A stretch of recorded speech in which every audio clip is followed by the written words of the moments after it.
Jitendra from intellect informative. Sir मेरा screen अभी show कर रहा है सर।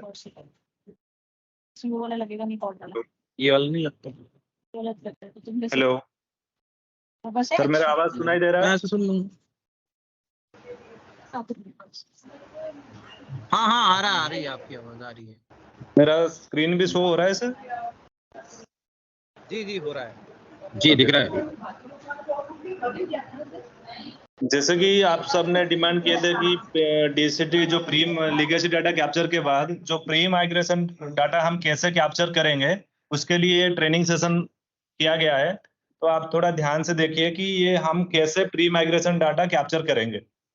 ऑलरेडी आप सबको भी बता चुका दिया गया है कि जो लेगेसी डाटा मतलब मेंबर और पैक के बीच में जो डाटा है वो कैसे एंटर होता है। ज्यादातर पैक में भी काम चल रहा है लीगेसी डाटा का, लेकिन अभी लीगेसी डाटा अभी कंप्लीट हो चुका है जो पैक में, तो वो आगे वाला एंट्री जैसे कि प्री माइग्रेशन जो स्टेज है उसको कैसे एंटर करेंगे।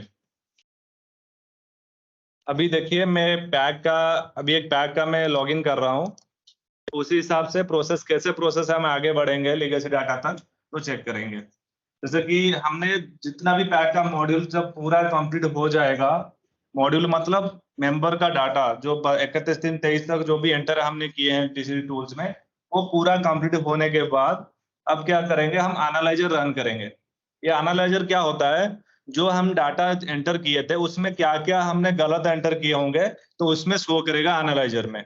जैसे कि एनालाइजर इसमें क्या है, एनालाइज एंड व्यू। एनालाइज मतलब वो टोटल डाटा को, मेंबरशिप, लोन, जितना भी हमने मॉड्यूल हमने एंटर किए हैं वो सारा डाटा को एनालाइज करेगा। वो आपको प्रॉपर डाटा शो करेगा कि इस प्रोफाइल में पर प्रोडक्ट के हिसाब से कौन सा प्रोडक्ट में कौन सा प्रोफाइल में क्या एरर है वो आपको शो करेगा। जैसे कि एनालाइजर में जब आप क्लिक करोगे तो इसमें मॉड्यूल वाइज शो करेगा। जैसे कि इसमें मेंबरशिप है, लोन है, जितना भी मॉड्यूल आपने एंटर किए हैं तो आप एक एक मेंबर के लिए एनालाइज कर सकते हैं, नहीं तो अदर देन पूरा ऑल करके आप एनालाइज कर सकते हैं। जब आप एनालाइज करोगे तो इस हिसाब से प्रोसेसिंग होगा, क्योंकि ये प्रोसेसिंग इसीलिए मोबाइल एनालाइज प्रोसेस कंप्लीटेड। क्या मैं से पूछवा लूं? सर वेट करना है क्या? अपन को नौ पासवर्ड बनाने है, अपन को पता का है पासवर्ड नौ बनाने है। जब देते खोले तो अपन को नौ बनाने है पासवर्ड। ओके ठीक है सर, जब हम एनालाइज मतलब होगा तो एनालाइज सक्सेसफुली, तो उसी टाइम कोई मेंबर का ये टोटल इशू काउंट मतलब टोटल मेंबर कितना मेंबर का इशू आया इधर शो करेगा। टोटल केस कौन सी टाइप का, मतलब जैसे कि एज का प्रॉब्लम है या कौन सी हिसाब से तो शो करेगा। तो कितना टाइम में एनालाइजर हमारा कंप्लीट हुआ तो इस हिसाब से शो करेगा आपको। तो उसके बाद क्या करोगे, सेम एज एनालाइजर में जाके व्यू में क्लिक करोगे। जब व्यू में क्लिक करोगे तो आप चाहो तो इसमें मॉड्यूल, क्योंकि ये जो हमने जो आपको दिखा रहे हैं उसमें कोई इशू नहीं है, इसलिए सारा टोटल इश्यूज काउंट और टोटल टेस्ट केसेस 0 आ रहा है। तो आप जो भी पैक आपका पूरा मेंबर लेवल डाटा कंप्लीट होने के बाद पहले एनालाइजर आप रन करोगे। उसके बाद जो एनालाइजर जो व्यू है उसको चेक करोगे कौन सी मेंबर में गलत एंटर किए हैं आपने। समझ आ रहा है सर?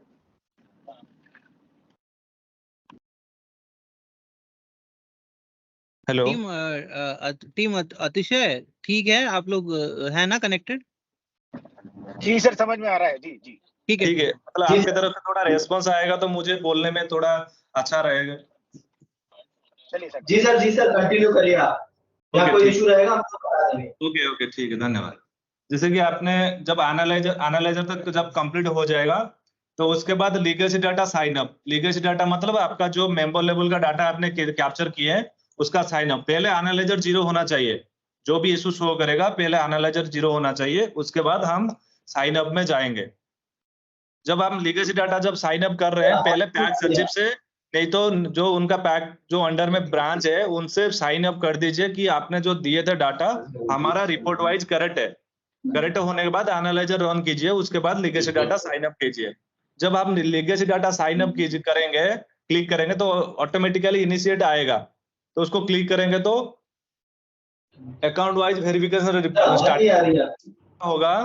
तो आपने पैक का जो मेंबर वाइज डाटा आपने चढ़ाए थे वो सारा प्रोडक्ट शो करेगा, जैसे कि कस्टमर मतलब मेंबरशिप, लॉन्ग टर्म जो भी लोन है, पैक के अंडर में जो भी डाटा आपने चढ़ाया है सेम शो करेगा।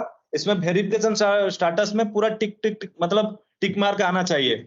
इसमें बाई चांस कोई गलत आ रहा है तो आगे आप आगे नहीं बढ़ पाओगे, इसलिए पहले लीगेसी डाटा को क्लियर करना है एनालाइजर में। उसके बाद नेक्स्ट आएंगे,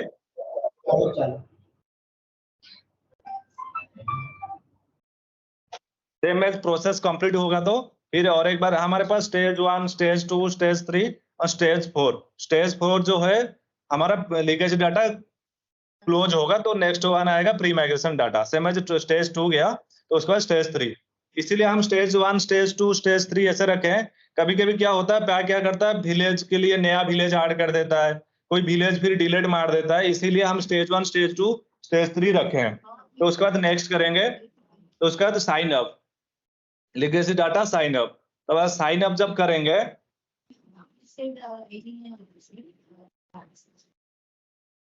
ये प्रोसेस पूरा डाटा जो है हमको साइन अप के लिए प्रोसेस करेगा, कैलकुलेट करेगा, तो उसके बाद साइन अप पेज आएगा।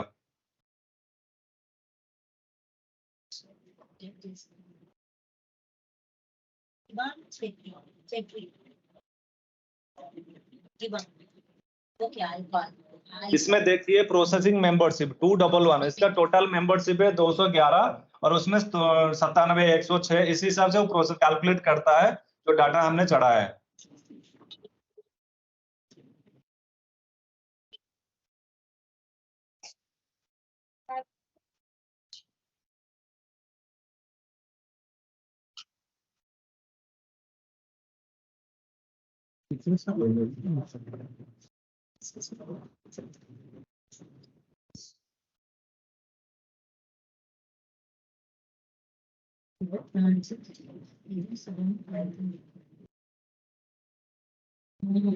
Click to sign up the module configuration. ये जो मॉड्यूल लेवल है, जो लीगेसी डाटा है, ये अभी साइन अप होगा। जब साइन अप हम क्लिक करेंगे तो इसमें इस टाइप का सरफेस आएगा।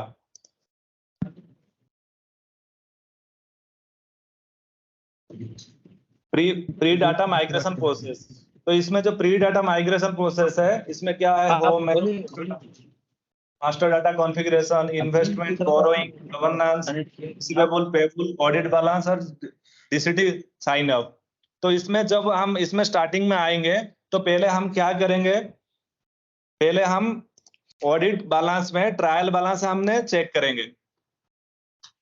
ये स्टेज 1 है, मतलब प्री माइग्रेशन आने के बाद पहले ये है ऑडिट बैलेंस। ऑडिट बैलेंस क्या है, हमने जो पैक का मेंबर लेवल डाटा हमने चढ़ाया है डीसीटी में, प्री लीगेसी डाटा में जो डाटा है उसका क्लोजिंग जो बैलेंस है 31/3/2023 के हिसाब से, जो आपने वेरिफिकेशन डन किए हैं उसी हिसाब से टोटल डाटा इसमें शो करेगा। क्या क्या मेंबर लेवल डाटा आपने डीसीटी में एंटर किए हैं। करेक्ट है? समझ आ रहा है सर? जी। जो हमने मेंबर लेवल का डाटा हम डीसीटी में एंटर किए हैं, तो जब हम ओपनिंग ट्रायल बैलेंस है तो इसमें ही शो करेगा। जैसे कि पेड अप कैपिटल में टोटल अमाउंट कितना है। ये जैसे कि सेविंग एंड करेंट डिपॉजिट मतलब मेंबर का कोई सेविंग डिपॉजिट करता है तो उसी हिसाब से ये है लोन है। देखिए जैसे कि ये लाइबिलिटीज एसेट्स है, आपका बैलेंस शीट जिस हिसाब से बनाते हो 31/3/23 का, सेम एज इस तरह का हमारा भी ओपनिंग ट्रायल बैलेंस में सेम एज आपको चढ़ाना होगा। इसे चढ़ाना होगा क्योंकि आपको मेंबर लेवल हमको चढ़ाना नहीं पड़ेगा क्योंकि ऑलरेडी हमने एंटर कर चुके हैं। तो रेस्ट ऑफ द मॉड्यूल है जो भी अकाउंट्स है वो सारा बैंक का और पैक के बीच में वो सब हम चढ़ाएंगे। तो जैसे कि इसमें केसीसी लोन, प्रिंसिपल, अदर्स, ये सब लोन ऑटोमेटिकली हमने कैप्चर किए थे डीसीटी टूल्स में प्री लीगेसी डाटा में। तो ये ऑटोमेटिकली आउटस्टैंडिंग जो है 31/3/23 तक ऑटोमेटिकली इसमें शो करेगा। जितन जी 1 मिनट इंटरप्ट करेंगे हम। बताइए सर। आपने बोला कि मेंबर का डाटा चढ़ा दिया, मेंबर को ओके कर दिया, मेंबर को ओके करने के बाद हमने ये ट्रायल बैलेंस निकाला। हाँ। तो सर अभी जो सोसाइटी जो है ना टैक्स वाला, हाँ। इसने जो लोन लिया है, इसने जो सेशन में कैपिटल दिया है, उसकी एंट्री कहाँ हुई अभी? बैंक से लोन लिया ना। हाँ, तो उसकी एंट्री हमने कहाँ करी? उसका मॉडल नहीं आया ना अभी। मैं थोड़ा वेट कीजिए सर, मैं मतलब अच्छा, स्टेज ठीक बाय स्टेज आपको बताते जाऊंगा कि आप किस हिसाब से जाएंगे आगे, क्योंकि मैं नहीं, तो बीच में डायरेक्ट ये भी सिर्फ मेंबर का चल रहा है ना? नहीं मेंबर का चल रही ना है, जब हम पैक और बैंक का ही फास्ट स्टेज है, पैक और बैंक का। बैंक का हम अच्छा, कैसे एंटर करेंगे पैक और बैंक। पहले तो हम मेंबर लेवल पैक मेंबर का डाटा चढ़ा दिए, अभी बैंक का और पैक का डाटा चढ़ाएंगे ना इसमें। अर्जुन तुम्हें समझ में आ रहा है? हाँ वेलकम। जी सर, जी अर्जुन सर। डांगी, अभी चल रही एक्चुअली मेंबर्स का डाटा दिखा रहे हैं अभी तो। बाकी मेंबर का डाटा ही है ना ये तो? अभी प्रोसेस वाइज जो है सर, पहले मेंबर लेवल डाटा हमने डीसीटी में किया, वो रिपोर्ट में कैसा वो शो करेगा बोल के बता दिया अभी तक। ठीक है, उसके ठीक है, बाद जो ठीक है। जो नॉन क्रेडिट नॉन एफएस जो भी 31/3/23 बैलेंस शीट में हेड से वो कैसा चढ़ाना, बैंक का, इन्वेस्टमेंट्स का, फिक्स्ड एसेट्स का, वो पूरा हम बताएंगे सर। आप ठीक जो है, भी ठीक है, ठीक है। लास्ट में आप अगर आपको डाउट होगा तो लास्ट में पूछ लीजिए। जी, बिल्कुल, ठीक है। ठीक है, मैं इसीलिए वो रिपोर्ट ओपन किया, बताया कि प्रोसेस के लिए, क्योंकि पहले तो हमारा होम है मास्टर डाटा में, क्यों ऑडिट बैलेंस तक आया, इसीलिए क्योंकि पहले हमको ये देखना है हमने जो चढ़ाए थे वो कितना सही है क्या गलत है।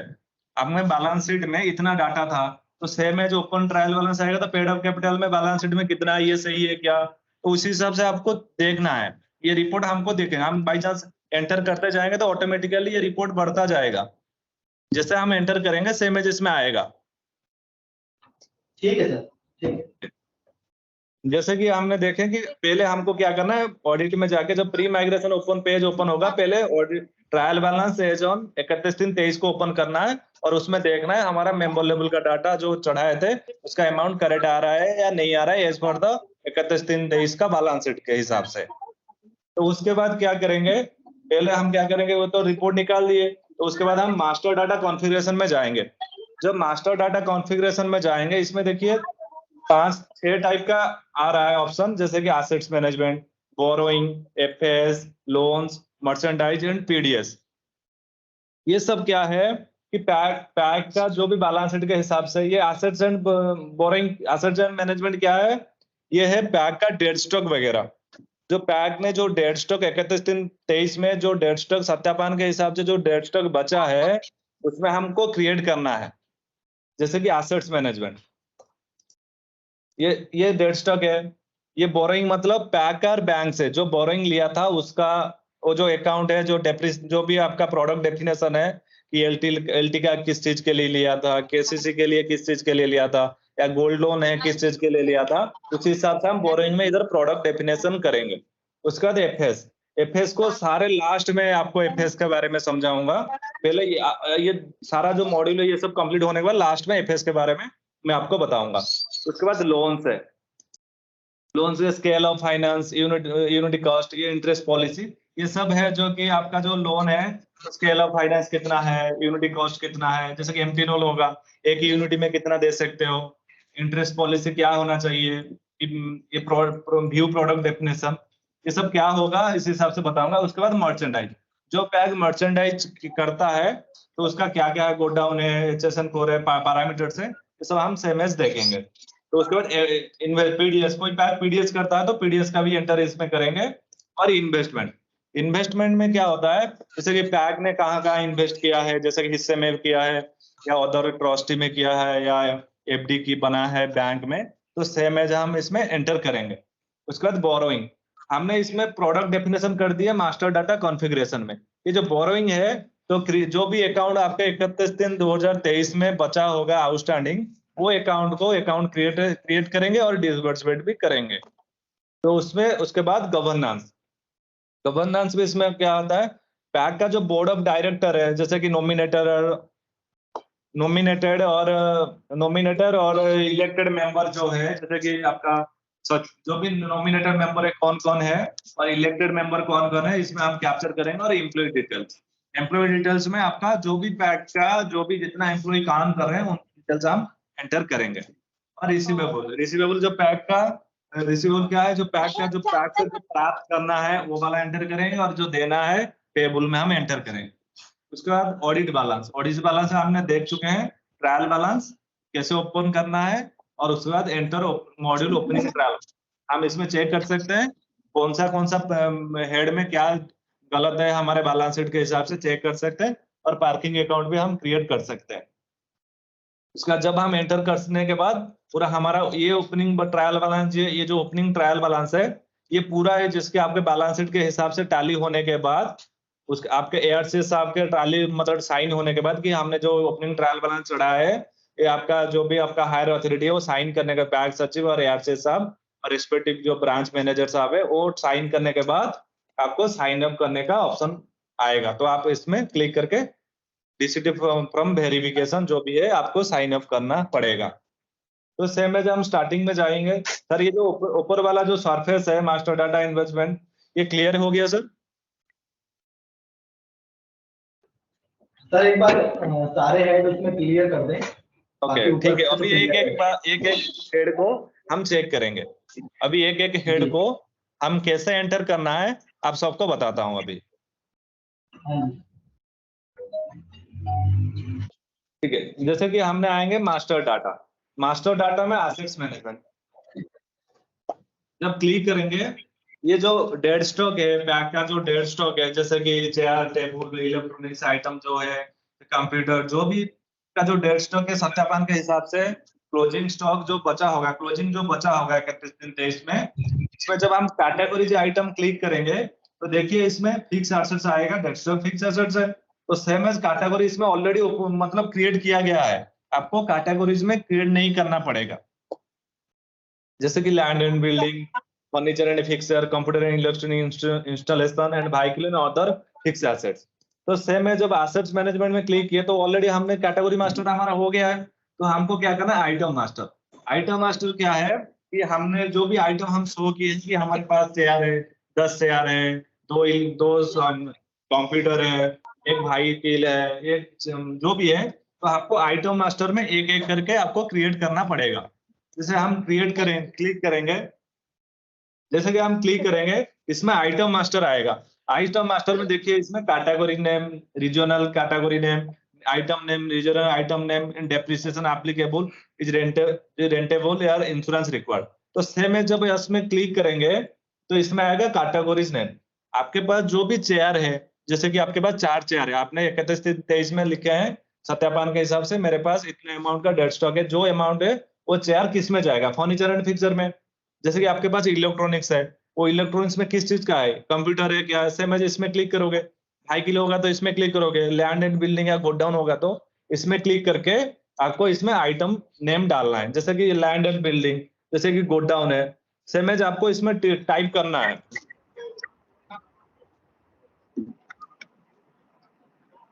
गोडाउन है तो उसको आपको क्लिक करना है। तो जब क्लिक करोगे इसमें गोडाउन जो है इसमें रीजनल लैंग्वेज के हिसाब से आएगा। तो उसके बाद shop name, item short name जो है इसमें क्लिक कर सकते हो, नहीं तो ऐड कर सकते हो, शॉप है या जिस हिसाब से शॉर्टकट नेम आपको याद होगा तो सेम है, शॉर्टकट नेम आप ऐड कर सकते हो। उसके बाद इज डेप्रिसिएशन एप्लीकेबल। हर साल आप जब वो गोडाउन को डेप्रिसिएट कर रहे हो क्या, जब आप कर रहे हो तो इसमें क्लिक करना पड़ेगा। तो रेंटल, कोई गोडाउन आपने रेंट में दिया है, कोई आपके पास पैक में बिल्डिंग है, एक्सेस बिल्डिंग है, कोई रेंटेड में लगा है पैक का, तो इसमें आप रेंटेड में ऐड कर सकते हो, क्लिक कर सकते हो। और इसके बाद इज इंश्योरेंस रिक्वायर्ड, वो पैक जो गोडाउन है या कोई भी आइटम आपको इंश्योरेंस चल रहा है तो उसको इंश्योरेंस रिक्वायर्ड में क्लिक करना है, तो आपको सेव करना है। ये सबको कंपलसरी है कि आपको टिक मार्क मारना है। बाई चांस इसमें आप रेंटल में जब आप टिक नहीं मारोगे तो आप में रेंटल मास्टर में आपको इसमें प्रोडक्ट शो नहीं करेगा, और डेप्रिसिएशन इसमें टिक नहीं करोगे तो उसमें डेप्रिसिएशन मास्टर में आपको शो नहीं करेगा। उसी हिसाब से अच्छे से इसको पर प्रोडक्ट को आपको असाइन करना पड़ेगा, या रेंट डेप्रिसिएशन हो रहा है हर साल, या रेंट मिल रहा है क्या, रेंट में लगा है क्या, इंश्योरेंस है क्या, आपको हर प्रोडक्ट को अच्छे से आइटम मास्टर में क्रिएट करना है आपको। रेंट और इंश्योरेंस का लगा हुआ तो ही करना है, अदरवाइज नहीं करना है सर। क्या सर? रेंटल अगर होगा तभी टिक करेंगे, अदरवाइज नहीं करेंगे। रेंटल होगा तो ऐसा नहीं कि हमारे पास रेंटल नहीं है तो हमको टिक करेंगे। मैं इसीलिए बोला रेंटल टिक के लिए कि आप रेंटल टिक करोगे तो हमारे पास रेंटल मास्टर है, तो आपको उधर फील करना है कि कितने, कब पॉलिसी डेट कब था, कब रेंट लिया, कितना मंथली कितना है, तो उसमें फिलअप करना पड़ेगा। जब हम ERP में जाएंगे तो इस हिसाब से ऑटोमेटिकली आपको इंटरेस्ट जो भी रेंटल अमाउंट है आपको रिसीव करेंगे, ऑटोमेटिकली शो करेगा।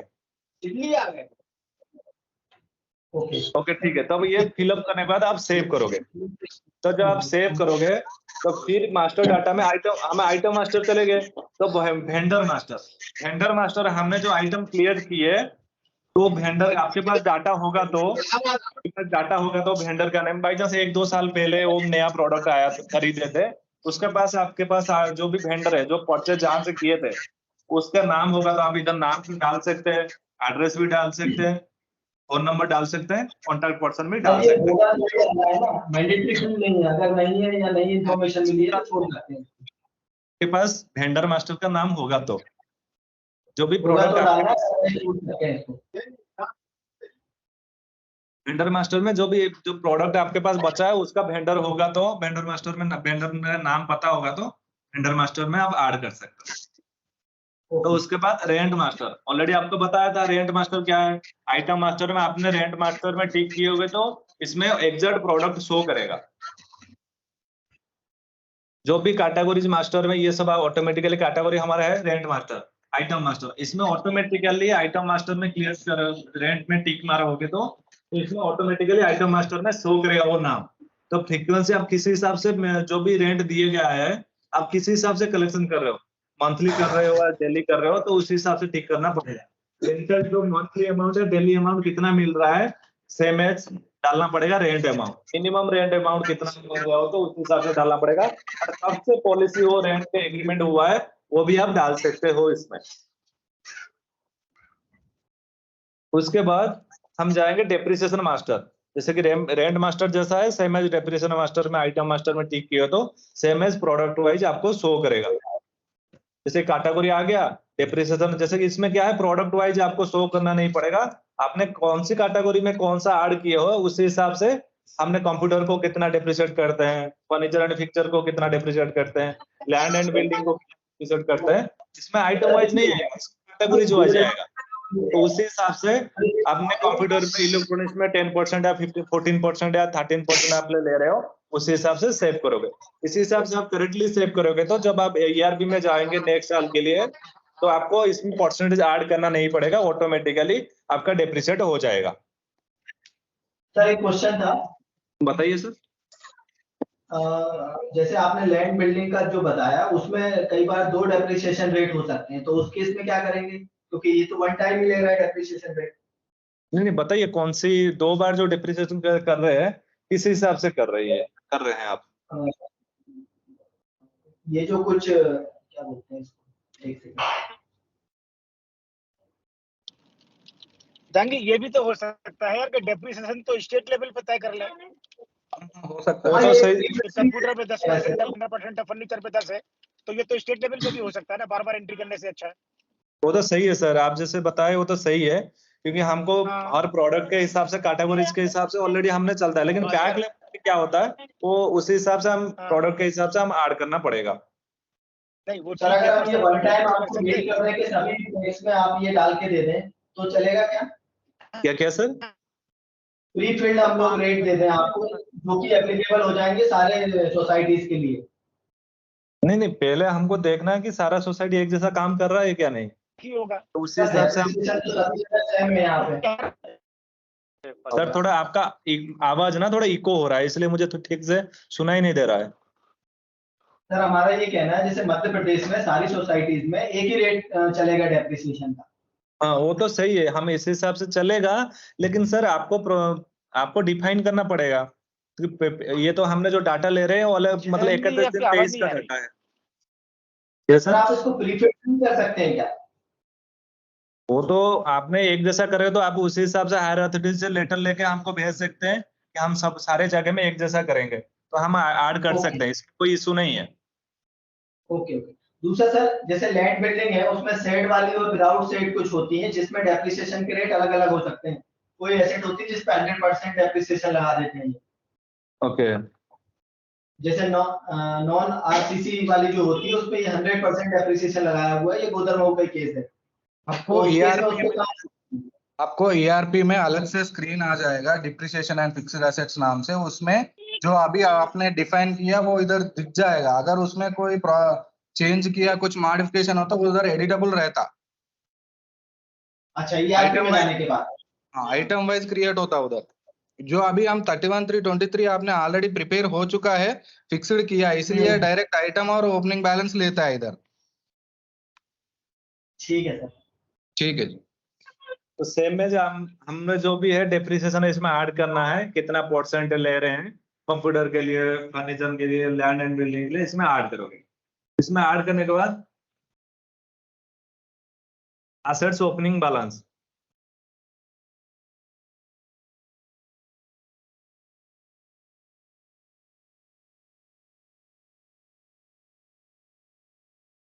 जैसे कि हमने असेट्स मैंने जब क्लिक करा समय पहले तो ये हो गया हमारा कैटेगरीज क्या है, आइटम मास्टर है क्या है, वेंडर कहाँ से परचेज किए थे, रेंट के लिए जो प्रोडक्ट रेंट है उसका कितना मंथ है, डेप्रिसिएशन क्या है पर प्रोडक्ट, जो भी आइटम जो कैटेगरीज है उसका कितना परसेंट है। उसके बाद assets opening balance. Assets opening balance में क्या होगा, हमने जो आइटम क्रिएट किए थे, जो भी हम परसेंटेज डाले थे 31/3/23 में, जो पैक का जो भी बैंक का जो होगा, जो भी प्रोडक्ट वो दिखाए होंगे जो हमने क्रिएट किए हैं, उसका ऑटोमेटिकली इधर एसेट्स ओपनिंग बैलेंस में ऑटोमेटिकली शो करता है। ये आइटम है तो हमको ओपनिंग स्टॉक कितना है, जैसे कि हमारे पास 4-5 प्रोडक्ट है, 4-5 कंप्यूटर है, तो same as opening stock in quantity, इसमें क्वांटिटी आएगा कि 5 कंप्यूटर है, कैटेगरीज कंप्यूटर होगा, आइटम नेम कंप्यूटर होगा, ये सिलेक्ट मतलब उसी से आपको टिक मार्क बॉक्स आएगा। तो उसके बाद क्वांटिटी कितना है, मेरा 5 कंप्यूटर है, तो परचेज 5 कंप्यूटर का परचेज कितना हुआ था, तो सेम एज डालोगे। और opening balance current value, opening balance current value मतलब 31/3/2023 का वो कितना है, तो आपको इधर टोटल अमाउंट डालना है, तो उसके बाद सेव करना है।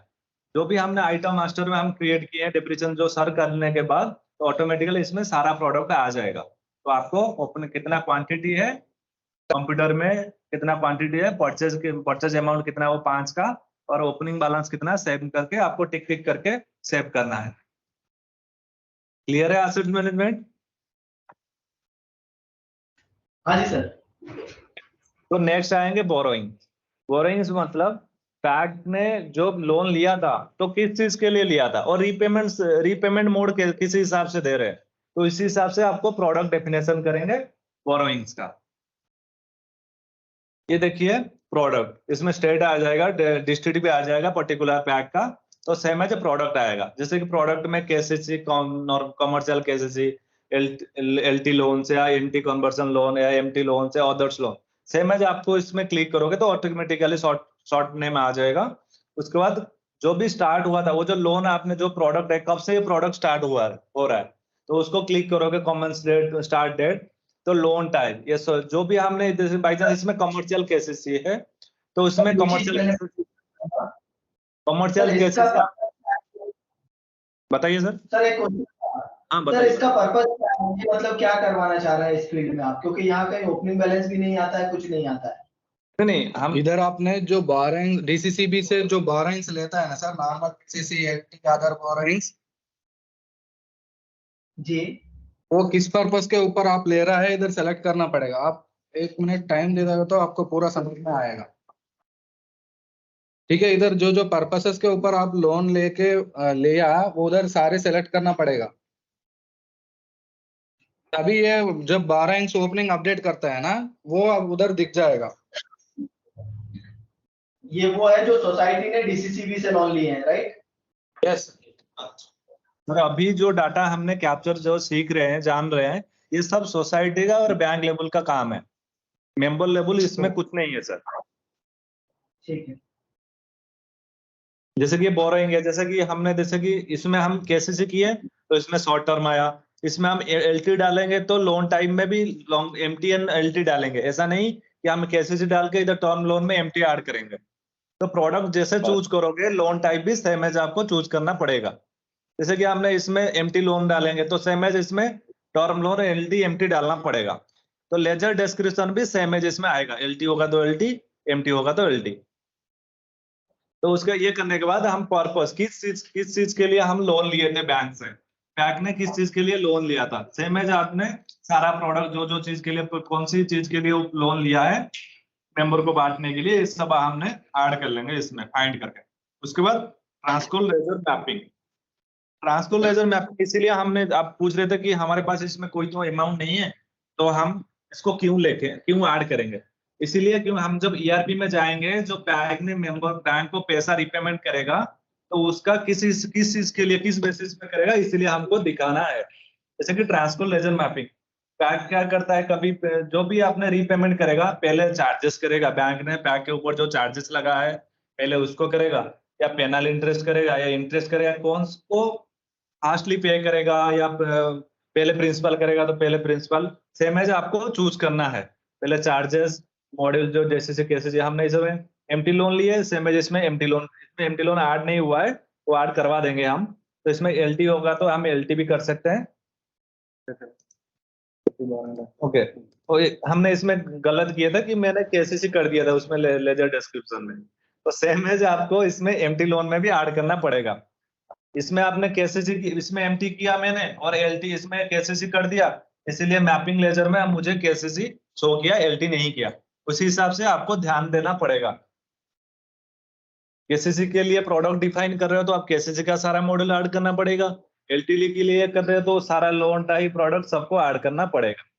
जैसे कि चार्जेस है तो चार्जेस सेव करने के बाद फिर उसके बाद आएगा प्रिंसिपल, होगा तो प्रिंसिपल करोगे, इंटरेस्ट होगा तो सारे को इससे लेजर मैपिंग कर लोगे। लेजर मैपिंग कर लोगे के बाद तो एडजस्टमेंट ऑर्डर आएगा। ये जो हमने मैपिंग की है तो उसी हिसाब से आपको सीक्वेंस देना पड़ेगा 1 2 3 4 5।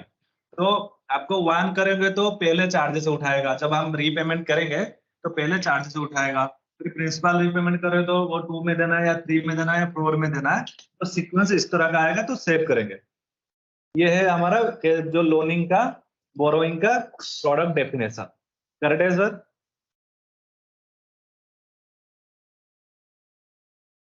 समझ आया सर? हाँ जी सर, जी सर। सर ये जैसे कि ईआरपी में जो जा रहे हैं एक अपने के लिए करवा रहे हैं सारी ये जो हम क्रिएट कर रहे हैं ये हमारा बेस है। हम इसी हिसाब से बेस अच्छे से बनाएंगे तो ईआरपी में हमको आसानी होगा, ये सब हमको डिफाइन करना नहीं पड़ेगा। ओके, अगर कोई चीज छूट जाती है तो इसको ईआरपी में कंसीडर कर सकते हैं। छूटने के लिए बात मत बताइए सर, छूटने के लिए बात बताओगे तो बहुत सारा छूट जाएगा। इसलिए हम बेस अच्छे से बना के जाएंगे, जैसे कि ईआरपी में जी हमको कोई गलत ना आए। हम जी इसीलिए ऑप्शन नहीं दे रहे हैं कि ईआरपी में जाके और गलत हो, इसलिए इधर से सारा नहीं। मॉड्यूल हम करेक्ट करके जाएंगे। जी जी सर। ओके ठीक है। जैसे कि मैं आपको बताया था हमारा assets management complete, borrowing complete, और एफएस में आपको बताया था। मैं लास्ट में एफएस का आपके बारे में बताऊंगा। उसके बाद लोन्स जो होता है ये scale of finance.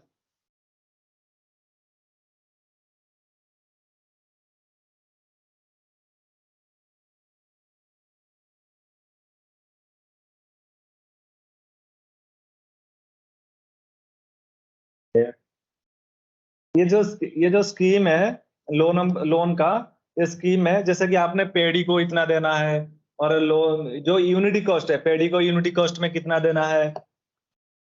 Scylla finance में क्या होगा, जो आपने उधर जो खेती बाड़ी करता है पैडी, 1 एकड़ में कितना कैश देता है, कैश एंड कैंड कितना मिलता है, वो जो गवर्नमेंट डिसाइड करता है वो इधर अपडेट करना। सर ये भी जैसे हमारे मध्य प्रदेश के लिए सभी जगह एक जैसा है, तो इसको भी प्रीफिल डाल सकते हैं ना? वही जो सर आपने जो सबको सेम है बोलेगा तो एक लेटर निकलेगा तो अपडेट करेंगे, बट हमको एक प्रूफ चाहिए। फिर सारे जी, होने जी। के बाद हम अपडेट करने की तरीका नहीं रहता है ना, हम भी ऑथराइज्ड पर्सन से पूछ के आपको अपडेट मेल पे रिप्लाई देता हूँ, जो आपने रिप्लाई दिया मेल किया। जी जी जी हाँ, और ये जो यूनिट कास्ट होता है, बफेलो 1 यूनिट को कितना मिलता है, ट्रैक्टर 1 यूनिट है, और जो भी डेयरी एमटी हो, एलटी हो, ये एलटी एमटी के लिए रहता है यूनिट कास्ट। इंटरेस्ट पॉलिसी जो है वो आपको पहले बता चुका है, डीसीटी टूल में इंटरेस्ट पॉलिसी जो डिफाइन किया वो इधर जाएगा। और आपने जो पूरा डीसीटी एंड डीसीटी में मेंबर लोन का रिलेटेड जो भी प्रोडक्ट्स आपने एफपीआर में डिफाइन किया, उसका एक बार डेफिनेशन देख सकता है आपने कि इंटरेस्ट कैलकुलेशन क्या किया और रेट ऑफ इंटरेस्ट क्या डाला, और उसके बाद आईओडी चार्ज करता नहीं करता, पूरा डेफिनेशन इसमें चेक कर सकते हैं। आपको ये खाली चेक करने के लिए है।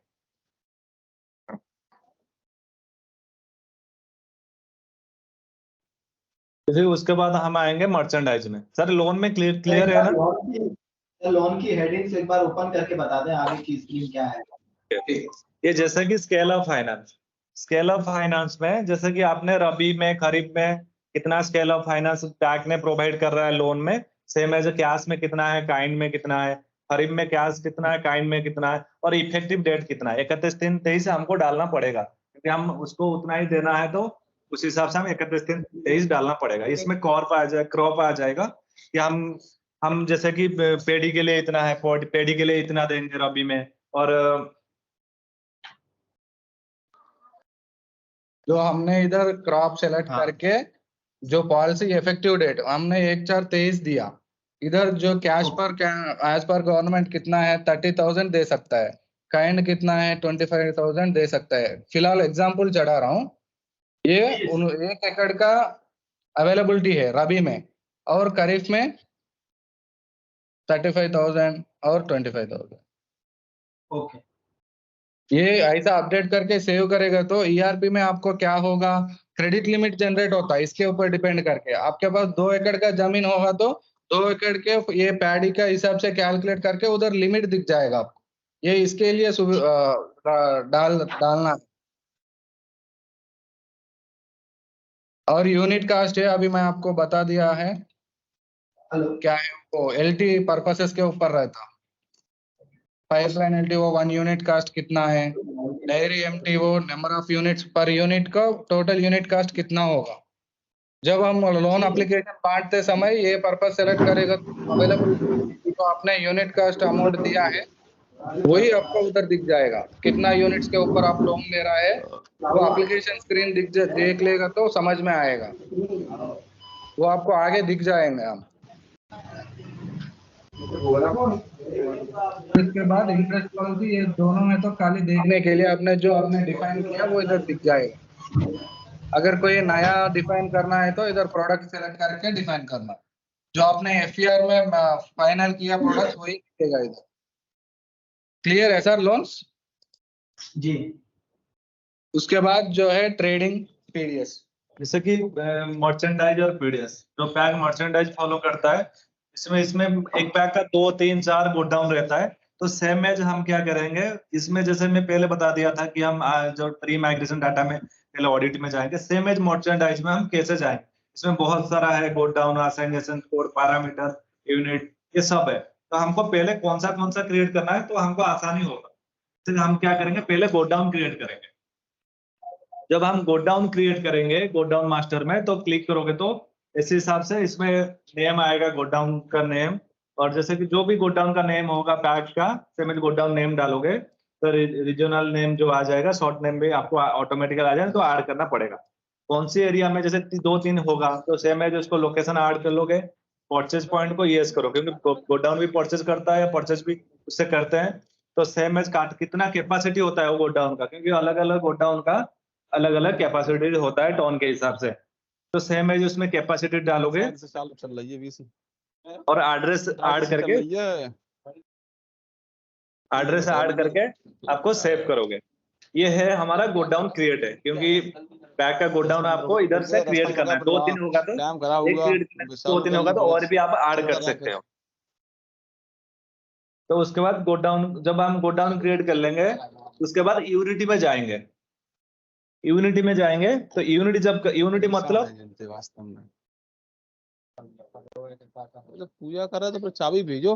10:35 का आ गया था ना, राइट इसीलिए नहीं तो कोड का मतलब क्या है, चाबी जो दे जो के आइटम आपके पास है, यूरिया है, डीएपी है, क्या एनपीके है, जो भी है आपके पास, उसका अलग अलग आइटम को एक एचएसएन कोड रहता।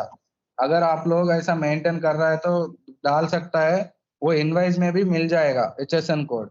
अगर आपको चाहिए जीएसटी वाला एचएसएन कोड है क्या? जी सर, जो जीएसटी में इन्होंने लिया होगा। हाँ। बाद में अगर उन्होंने वो जीएसटी रिपोर्ट ये सब कुछ मांग लेगा तो पूरा इधर से जनरेट होता। अगर आप लोग मेंटेन कर रहा है तो चढ़ा दीजिए एचएसएम कोड्स। और जो आपने गोडाउन क्रिएट किया उसके लिए पैरामीटर्स इधर सेट करना। जो पैरामीटर्स रहता, गोडाउन कब क्रिएट किया, कब से चालू है, उधर सेल रेट कितना, ये जो ओन्ड उनके गोडाउन है वही दिखाना है, जो रेंटेड है वो नहीं लेना है, जो उन्होंने रेंट पे ले रखे हैं। जो भी है डालना है सर, उधर से काम चल रहा है ना, बिक्री और खरीद का काम आपने डे बुक में चढ़ाता है ना एंट्रीज। सर नहीं, उन्होंने कोई गोडाउन रेंट पे ले रखा है तो उसको यहाँ दिखाएंगे क्या? रेंट पे ले रखा है, रेंट पे दे दिया। रेंट पे ले रखा है उन्होंने। हाँ चढ़ाना है सर, क्योंकि क्लोजिंग स्टॉक में वही तो दिखाएंगे आपको। डे बुक में तो लिखता है ना, इतना सेल किया, इतना खरीद किया। ठीक है, जिस गोडाउन से वो ट्रांजेक्शन हो रहा है तो उसको आपको चढ़ाना पड़ेगा। चढ़ाना पड़ता है सर। आप तो सर आप तो गोडाउन को रेंट में लिए, लेकिन प्रोडक्ट तो आपका है ना, हमारा है ना, जी जी तो जी, इसी हिसाब से हमको डालना पड़ेगा। गोडाउन ओनली रेंट है, लेकिन प्रोडक्ट हमारा है।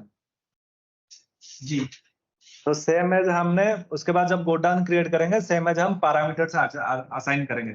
इसमें ऑटोमेटिकली एक गोडाउन होगा तो 2 गोडाउन होगा तो शो कर लेगा। तो इसमें ऑटोमेटिकली आ जाएगा एसेसन, आपका जो भी सेल टैक्स नंबर क्या है, जीएसटी नंबर क्या है, आपको सेम एज इस टाइप का फॉर्मेट आएगा। ऐड करने के बाद तो सेम एज आप पढ़ के गोडाउन यूनियन टेरिटरी में है क्या, नो करना पड़ेगा। आइटम वाइज स्टॉक रजिस्टर किस हिसाब से चाहिए, मेट्रिक टन के हिसाब से चाहिए या ये हिसाब से चाहिए, तो सेम एज आप थोड़ा पढ़ के उसको टिक मार्क करना। यस हो गया तो yes. Required cell rate editable आपको चाहिए तो एडिटेबल कर सकते हो। पीए नंबर आपको चाहिए तो use peel on PO number. जब आपने सेल या परचेज वाउचर करोगे तो किसी चीज के हिसाब से करोगे, पीओ नंबर के हिसाब से करोगे तो बिल नंबर के हिसाब से करोगे तो यस करोगे तो ऑटोमेटिकली आएंगे। अब सेल और परचेज जो रिटर्न है, आप कितने दिन तक जो भी मेंबर परचेज करता है कितने दिन के लिए सेल परचेज करता है रिटर्न ले सकता है, 10 दिन या 15 दिन, सेम एज आपको डे डाल सकते हो। तो उसी हिसाब से आप इसको पढ़ के जो भी पैक जिस हिसाब से मेंटेन करता है उसका जो वर्क फॉलो, तो सेम एज आप इसे ऐड कर सकते हो पैरामीटर्स में।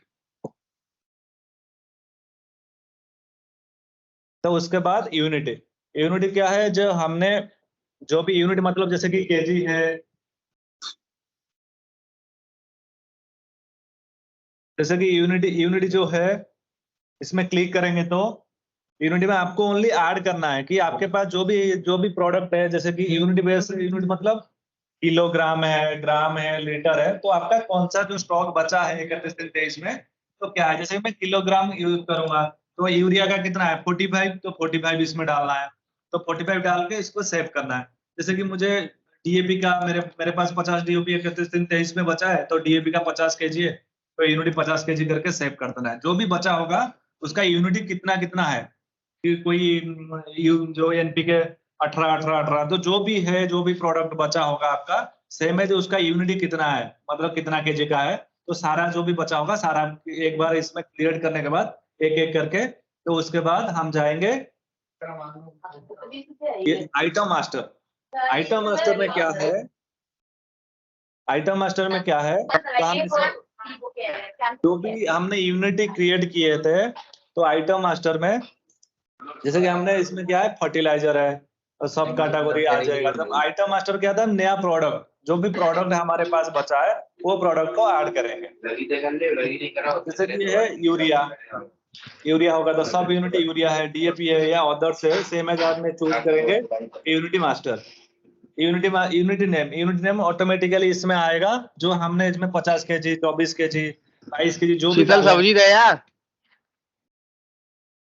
जो भी हमने डाले होंगे तो इसमें आ जाएगा टोटल यूनिटी। तो इसमें हमने डालेंगे यूरिया जब हम क्लिक करेंगे तो यूरिया कितने केजी का है उसमें यूनिटी मास्टर में हम एंटर करेंगे तो ऑटोमेटिकली टोटल यूनिटी इसमें शो कर देगा 40 केजी का है या 50 केजी का है कि यूरिया लिक्विड वाला है, तो सेम एज इसमें शो करेगा यूनिटी। तो सेम एज आप में क्लिक करोगे यूनिटी के ऊपर कितना केजी है तो ऑटोमेटिकली आ जाएगा। इससे एचएसएन कोड ऑटोमेटिकली इसमें भी आप ऐड कर सकते हो खुद, अदर देन जो प्रोडक्ट तो आप उसमें भी ऐड कर सकते हो एचएन मास्टर में। कोई पैक जीएसटी जैसे कि जीएसटी वाइज कैलकुलेट कर रहा है तो जो परचेज सेल, जो सेल के टाइम या परचेज के टाइम पे जीएसटी वाइज जी सब्जी पापा इधर आ भाई।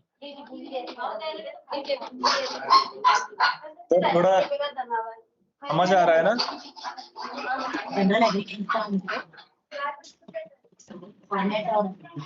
ठीक है, जैसे कि जीएसटी है, जैसे कोई पैक है जैसे कि मेंटेन करता है जीएसटी वाइज परचेज और जीएसटी वाइज सेल वाउचर के हिसाब से परचेज सेल करता है, तो उसको जो पैक नहीं करता है तो इसमें 0 करना पड़ेगा, टोटल के हिसाब से आएगा। कोई करता है तो जैसे कि CGST कितना है, सेंट्रल GST कितना है, स्टेट GST कितना है, तो आपको सेम एज इसमें ऐड करना पड़ेगा। जैसे कि यूरिया का प्रोडक्ट है, यूरिया का GST रेट है टोटल 5%, तो सेम एज CGST में 2.5%, SGST में 2.5% डालना पड़ेगा, करके सेव करना पड़ेगा ऐड आइटम में। इसमें ऐड आइटम मतलब नया आइटम हम क्रिएट करेंगे, हमारा 31/3/23 में कितना बचा है।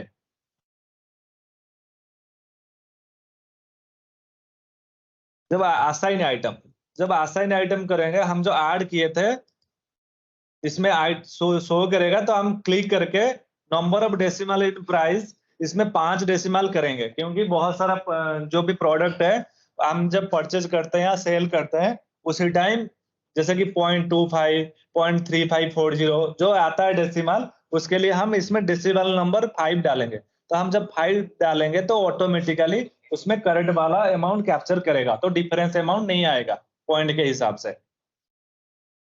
रीऑर्डरिंग लेबल पैक कब खत्म होता है, तो बोर्ड रेजोल्यूशन नंबर, जो भी बोर्ड को ऑर्डर करता है, जो पैक ऑर्डर करता है, पहले बोर्ड चूज करता है कि आज इतना अब इतना कट्टा या इतना ड्रॉ का हमको ऑर्डर करना है, तो same as board resolution number होगा तो आप डाल सकते हो। रेजोल्यूशन डेट कब हुआ था और मैन्युफैक्चरर नेम, कहाँ से इफको से खरीदे थे या आपका स्टेट गवर्नमेंट से खरीदे थे, जो आपका जो भी सप्लायर है, मैन्युफैक्चरर जहाँ है, तो आपको इसमें ऐड कर सकते हो आइटम वाइज।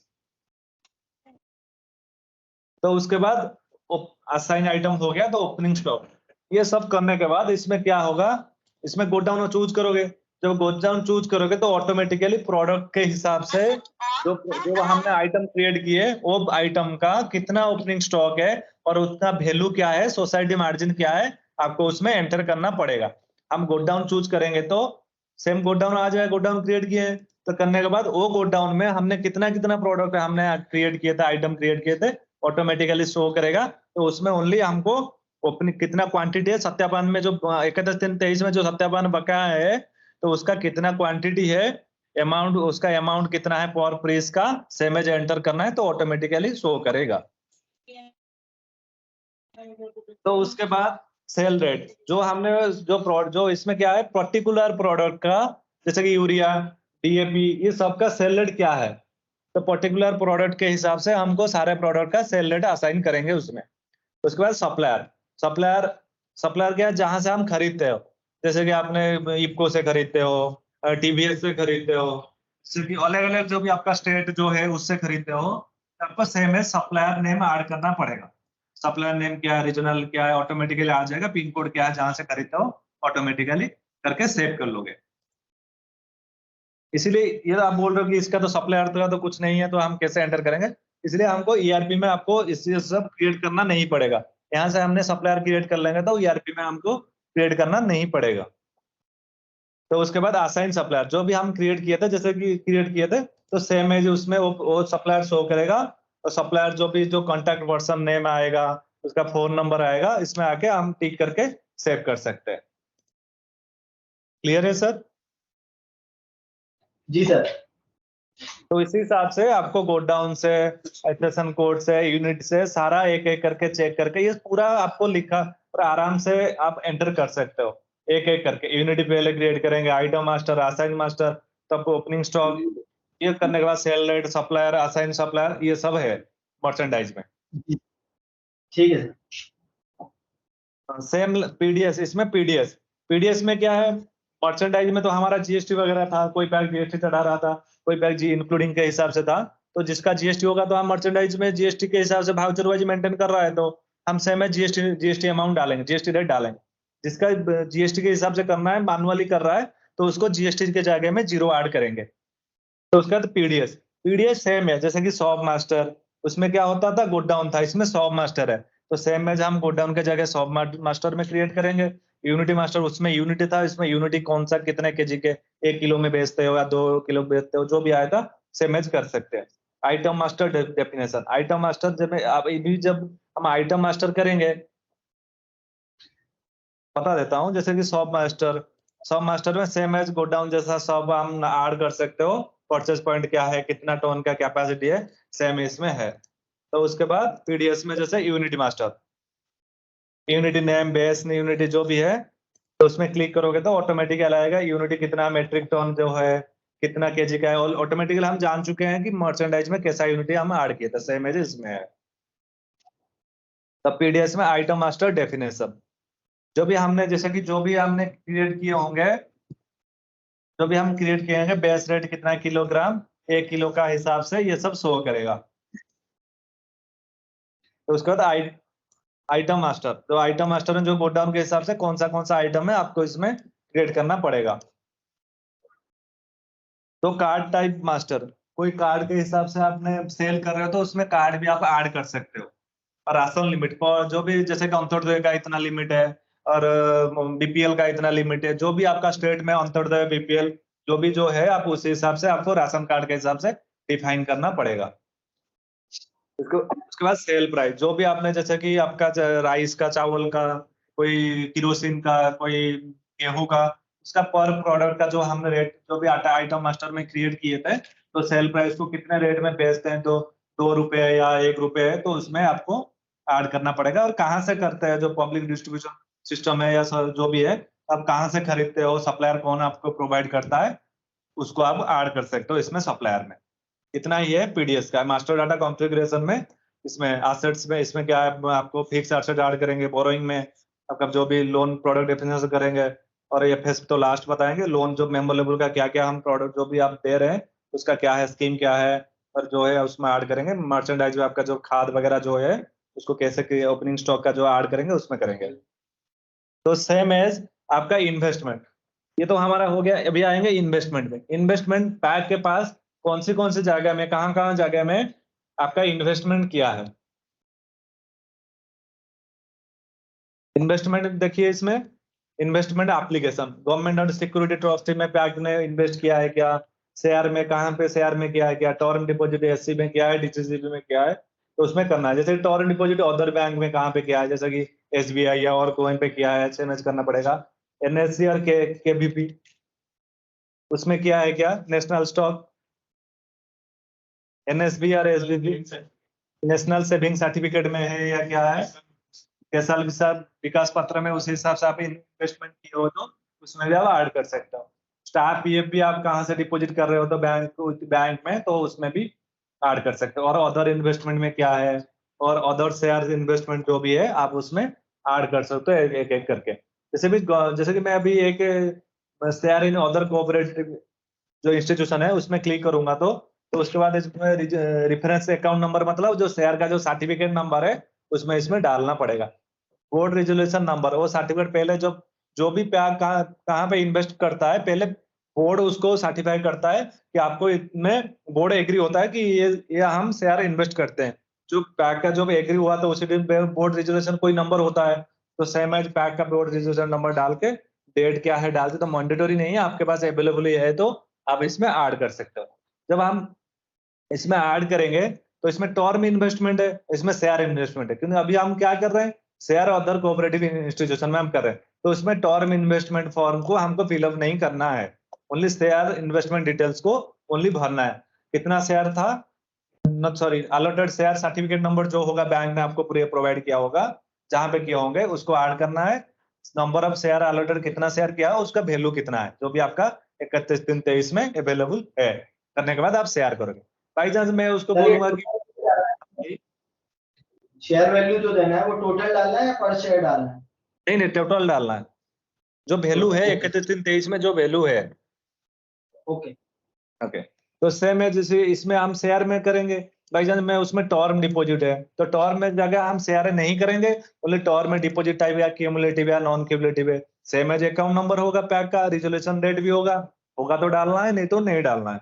तो क्यूमुलेटिव या नॉन क्यूमुलेटिव है, जो भी आपने एफडी बैंक में बनाया हो, तो किसी हिसाब से फ्रीक्वेंसी क्या है, तो उसके बाद फ्रीक्वेंसी हमने ऐड अभी ये पैक में नहीं किया गया है।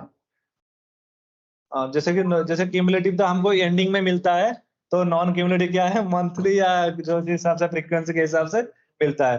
जैसे कि हमने इसमें नॉन क्यूमुलेटिव क्लिक करोगे तो ऑटोमेटिकली इसमें आ जाएगा किसी हिसाब से आपको इंटरेस्ट मिल रहा है। तो इसमें मैं जैसे कि मैं क्यूमुलेटिव किया था, तो सेम है, इसमें कोई ऑप्शन नहीं हो रहा है, रेड मार्क आ रहा है, तो नॉन क्यूमुलेटिव में आपको फ्रीक्वेंसी के हिसाब से चूज करना पड़ेगा।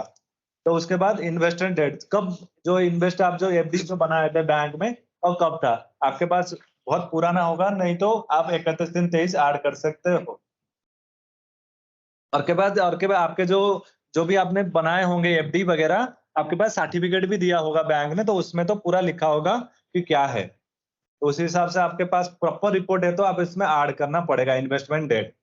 तो इन्वेस्टमेंट अमाउंट कितना है, कितने दिन की, कितने साल के लिए या दिन के लिए लिया है, मंथ के लिए लिया थे, तो रेट ऑफ इंटरेस्ट क्या है, इंटरेस्ट कितना है हो रहा है मैच्योरिटी तक, उसके बाद मैच्योरिटी अमाउंट कितना है उतना ही डालना है, मैच्योरिटी डेट कितना है।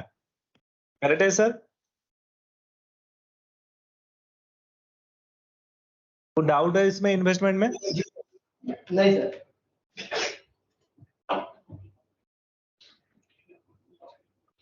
तो उसके बाद है बोरोइंग्स।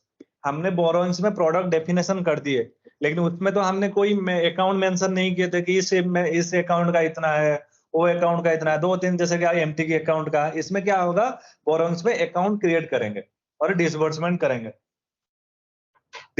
करेंगे।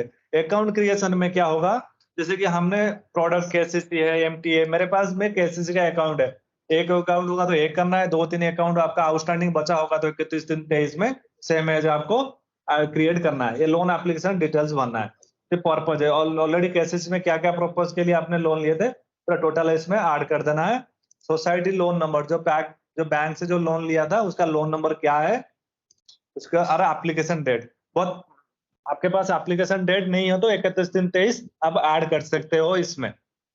उसके बाद अप्लाइड कितना है, कितने लोन के लिए आप अप्लाइड किए थे बैंक को, और बैंक ने आपको कितना सैंक्शन किया था और सैंक्शन अमाउंट कितना था, और रीपेमेंट मोड आप किसी हिसाब से दिए थे कि इक्विटी इंस्टॉलमेंट या प्रिंसिपल किसी हिसाब से आपने दिए थे केसीसी के लिए, एमटी के लिए, तो सेम एज आप इसमें चूज करोगे। और रीपेमेंट मोड में आप मतलब मंथली दोगे या ईयरली दोगे या क्लोजिंग टाइम पे दोगे, क्या उसी हिसाब से आपको इसमें चूज करना पड़ेगा। उसके बाद वो जो लोन अकाउंट है, वो लोन जो लिए थे उसका लोन जो रेट ऑफ इंटरेस्ट कितना है, पेनल इंटरेस्ट कितना है, आईओए कितना है, ओवरड्यू कितना है, तो सेम में डाल के आपको सेव कर सकते हो। ये जो लोन पीरियड डिटेल्स है, ये ओनली आपको एलटी और एमटी के लिए देना पड़ेगा कि लोन पीरियड कितना दिन के लिए, ड्यू डेट कितना है, करके आपको सेव करना पड़ेगा। ये है अकाउंट क्रिएशन के लिए। तो डिसबर्समेंट के लिए कब लोन, जो ये जो लोन खाता है, हम इसमें क्या किए, लोन एक नंबर क्रिएट कर दिए। इसमें क्या होगा, लोन डिसबर्समेंट हम तो सैंक्शन कर दिया, एप्लीकेशन क्रिएट कर दिया, इसमें डिसबर्समेंट ऑलरेडी अकाउंट नंबर हमने क्रिएट कर दिया, उसमें लोन नंबर क्रिएट किया तो ऑटोमेटिकली प्रोडक्ट क्लिक करेंगे तो जितना भी लोन नंबर है आपके पास अवेलेबल होगा, सेम एज आपको शो करेगा। सेम एज आपने क्लिक करोगे, वेबसाइट लोन नंबर की आप उसी हिसाब से लोन नंबर दे रहे हो तो इसमें सेम एज ऐड कर सकते हो। उसके बाद जैसे कि ये सोसाइटी लोन नंबर ये अलग है कि वो मेंटेन किया 12/12, तो सेम एज अलग अलग मेंटेन कर रहे हो तो ऑटोमेटिकली आ जाएगा। तो उसके बाद डिसबर्समेंट अमाउंट आप एक एक करके ऐड कर सकते हो और सेव कर सकते हो। क्लोजिंग का जो भी जितना भी लोन अकाउंट है आपका 31/3/23 में, तो आपने पेंडिंग इंटरेस्ट कितना है 31/3/23 में, आप इसमें ऐड कर सकते हो। और है तो हेलो ये सब बताइए सर। सर, इसमें जो डिसबर्समेंट अमाउंट है वो हर किसान का अलग अलग करना पड़ेगा कि इकट्ठा डाल सकते हैं?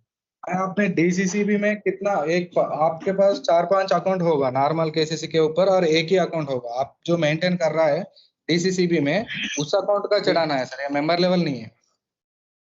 अच्छा, वो अकाउंट का टोटल चढ़ाना डिसबर्समेंट में? हाँ हाँ हाँ, तो आपको पासबुक रहता है, अकाउंट नंबर वाइज पासबुक रहता है ना डीसीसीबी में। डीसीसीबी में सर इनके क्या होता है कि एक्चुअली जैसे वो रबी और खरीफ के अकाउंट होते हैं 4, ठीक है सर? हाँ तो हाँ जो कस्टमर होता है उसके एक्चुअल में 4 अकाउंट होते हैं डीसीसीबी में, ठीक है? हाँ अब हाँ। इसमें जो डिसबर्समेंट चढ़ेगा तो वो उसके अकाउंट वाइज चढ़ेगा कि इकट्ठा, जैसे सोसाइटी ने 10 लाख का लोन लिया है तो इकट्ठा एक अकाउंट नंबर डाल के 10 लाख डाल दो। आपने डीसीसीबी में सोसाइटी के अकाउंट नंबर बताना है, वो किसान का नहीं देना है, आप कंफ्यूज हो रहे हैं।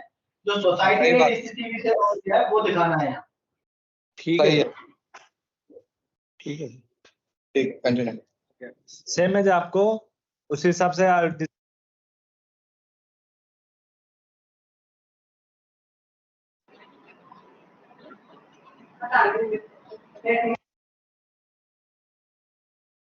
सेम है, आपके पास कैसे हो गया, सेम जैसे हिसाब से आपके एम्प्टी होगा या अदर्स जो भी आपने प्रोडक्ट डेफिनेशन में आप क्रिएट अकाउंट में जो क्रिएट होंगे तो ऑटोमेटिकली सेम है इसमें शो करेगा प्रोडक्ट के हिसाब से, तो आपको क्रिएट करके उसमें डिसबर्समेंट करके सेव करना।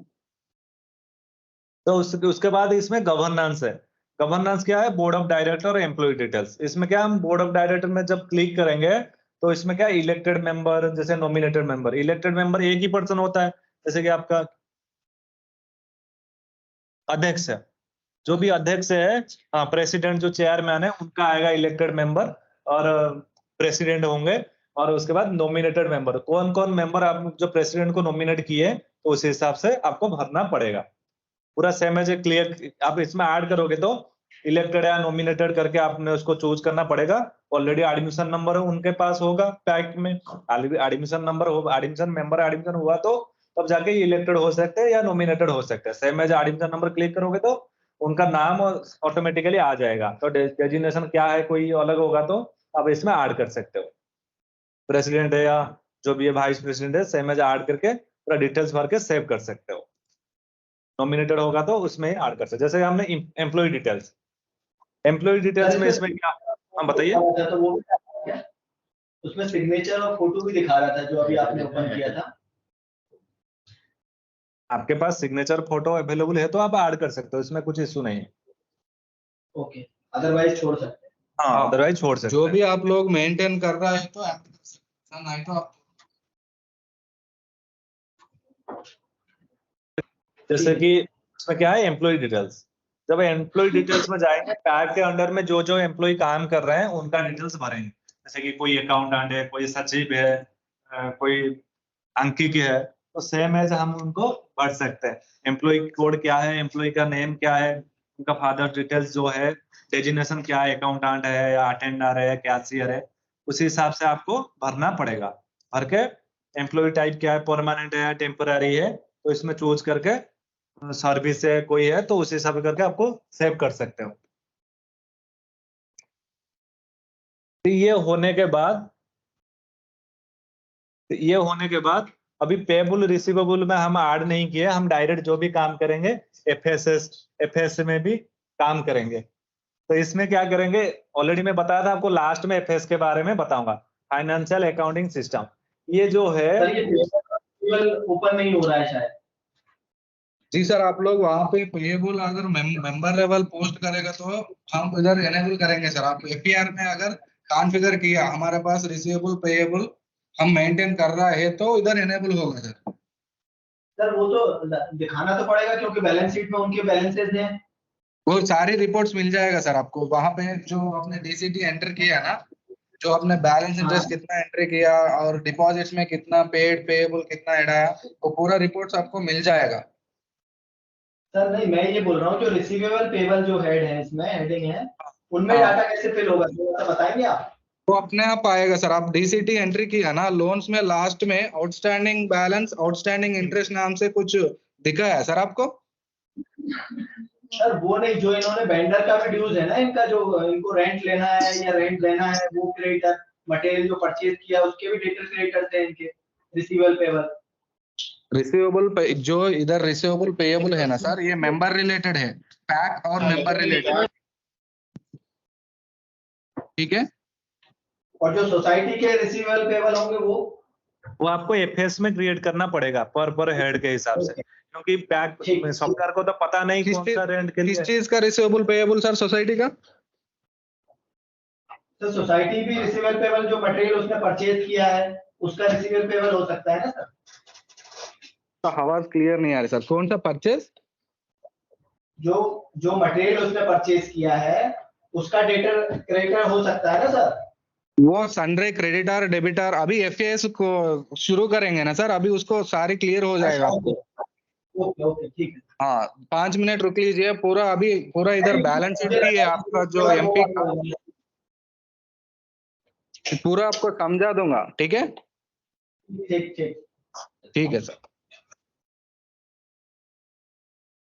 अभी क्या हुआ, जब हम इसमें ऐड करेंगे तो ऑटोमेटिकली आप और एक बार आपने जो अपनी ट्रायल वाला से ओपन करोगे तो तो ऑटोमेटिकली इसमें आ जाएगा कि मास्टर डाटा में हमने क्या भरे हैं, हमारा डेड स्टॉक कितना था, मर्चेंडाइज का टोटल वैल्यू कितना था, ऑटोमेटिकली ये रिपोर्ट में इस हिसाब से ओपनिंग ट्रायल बैलेंस में इस हिसाब से आ जाएगा आपका।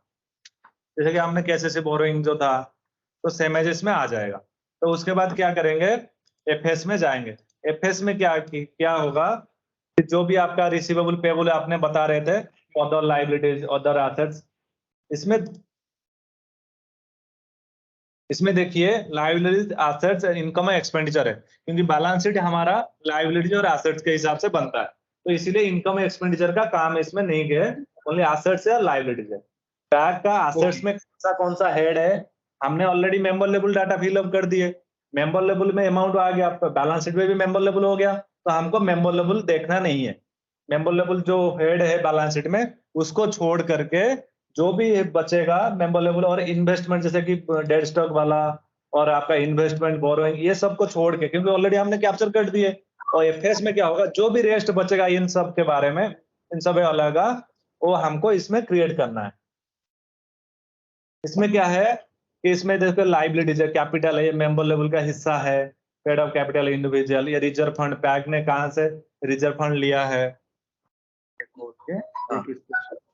ओके ठीक है। तो सर इसमें देखिए हमने जो बैलेंस शीट का लायबिलिटी एसेट जो भी है हम भरेंगे, तो सेम है। इसमें देखिए मैं एक पैक का बैलेंस शीट लिया है,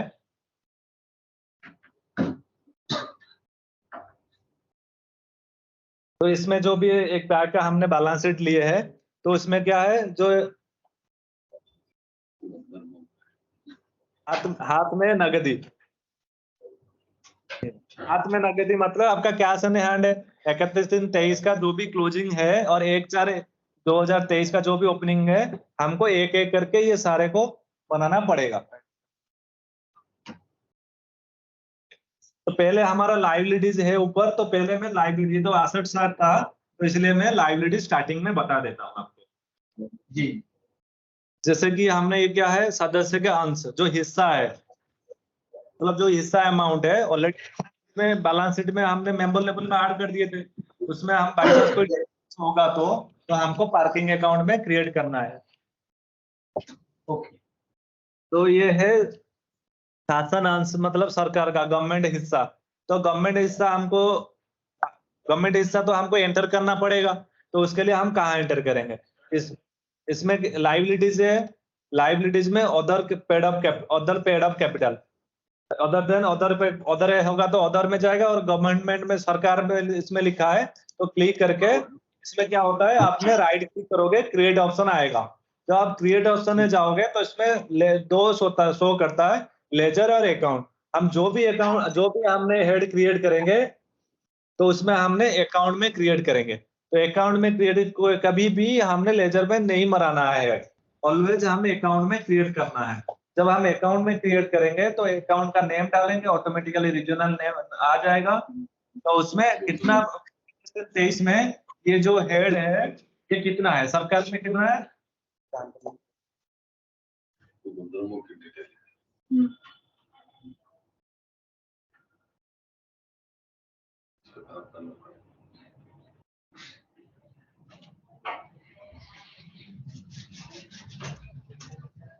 तो उसमें कितना है, तो उसको हमको डालना है।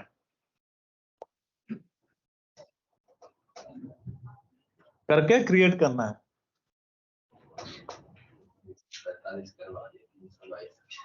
देखिए हम जब क्रिएट करें न्यू अकाउंट क्रिएटेड, तो उसमें क्या करेंगे, इसमें क्या, जब हम इसमें क्लिक करेंगे तो ऑटोमेटिकली इसमें शो कर लिया, तो इसमें जब कर लिया तो इसमें कर लिया, तो आप क्या करेंगे, तो इसमें चेक करेंगे हम जो अकाउंट ऐड किए वो शो कर रहा है क्या नहीं। सेम है, जो ऑडिट बैलेंस में जाएंगे और ट्रायल बैलेंस एज ऑन 31/23, इसमें देखिए पेड ऑफ कैपिटल गवर्नमेंट इसमें ऐड हो गया, तो उसका बैलेंस हमने जो डाले थे इसमें शो हो रहा है। कैसे पता चल गया सर? जी सर, हमने कैसे क्रिएट किए, तो आप समझ आया सर? हाँ जी सर। ओके ठीक है। तो उसके बाद क्या होगा, हमने फिर देखेंगे, ऑलरेडी मेंबर लेवल चला गया, तो ये पेड ऑफ कैपिटल भी हमने एंटर कर दिया। उसके बाद अन्य आय भी ICDP अदर्स में जो शेयर्स है आईसी सर एक क्वेश्चन, हाँ बताइए। ये जो इन्होंने बैलेंस शीट हिंदी में मेंटेन की हुई है हमारे यहाँ, तो क्या आपका इसको हिंदी आवाज में क्लियर नहीं है सर। सर हम जी लोग यहाँ मध्य प्रदेश में हमारी बैलेंस शीट हिंदी में बनी हुई है, ठीक है। तो क्या इसको इंग्लिश में कन्वर्ट करके हम लोग अपलोड करें या मतलब एंट्री करें, या फिर इसको ये करना है? जब हम इधर अकाउंट क्रिएट करते हैं ना सर, जी सर। एग्जाम्पल मैं अभी दिखा देता हूँ अदर्स का। अभी मैं जी। अदर्स के अंदर एक हेड क्रिएट कर रहा हूँ। आपने इधर इंग्लिश में डालेगा तो जो अपना रीजनल लैंग्वेज वो अपने आप इधर दिख जाएगा हिंदी में। ठीक है, ये और पूरा अगर रीजनल लैंग्वेज डाल देंगे तो? अगर आपको रिपोर्ट हिंदी में चाहिए तो हिंदी में भी आएगा ये पूरा भरने के बाद। नहीं सर, हम भरना ही हिंदी में चाहते हैं तो? हिंदी में भरना है क्योंकि सर हमारे यहाँ हिंदी में है, और फिर हम जो कन्वर्ट कर देंगे वो कुछ ऊपर नीचे हो जाता है, कुछ गलत हो जाता है, तो फिर दिक्कत होगी। इससे बढ़िया है कि क्योंकि उसे उन्हें हिंदी में समझ में आती है अपनी बैलेंस शीट। एक्चुअली जो ये प्रोजेक्ट है ना सर, नेशनल लेवल होता, क्योंकि जब ऊपर लोग देखता है ना, हमारा मर्जी से जो भी चढ़ा सकते हैं, मतलब जो पैक लोग कैसा भी एंट्री कर सकता है ना। हिंदी कुछ लोगों को समझ में नहीं आता, हायर टायर लेवल लोग चेक करना है तो इंग्लिश हमारा लैंग्वेज है ना, उनका सुविधा के लिए दिया है ऐसा।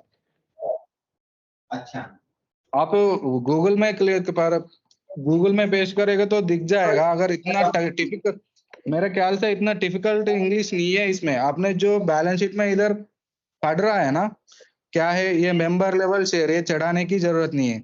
ये क्या है, सरकार हिस्सा। हमारे पास भी एक इधर ही सेम नाम से रहता, paid up capital in government. इसके अंदर जो आपने हिंदी में पढ़ रहा है वो आप इंग्लिश में टाइप करना है बस। अगर एक बार ये क्रिएट करेगा तो ये अपने आप मेंटेन होता कंटिन्यू। ये हर टाइम क्रिएट करने की जरूरत नहीं है, ये single time. Okay sir, thank you.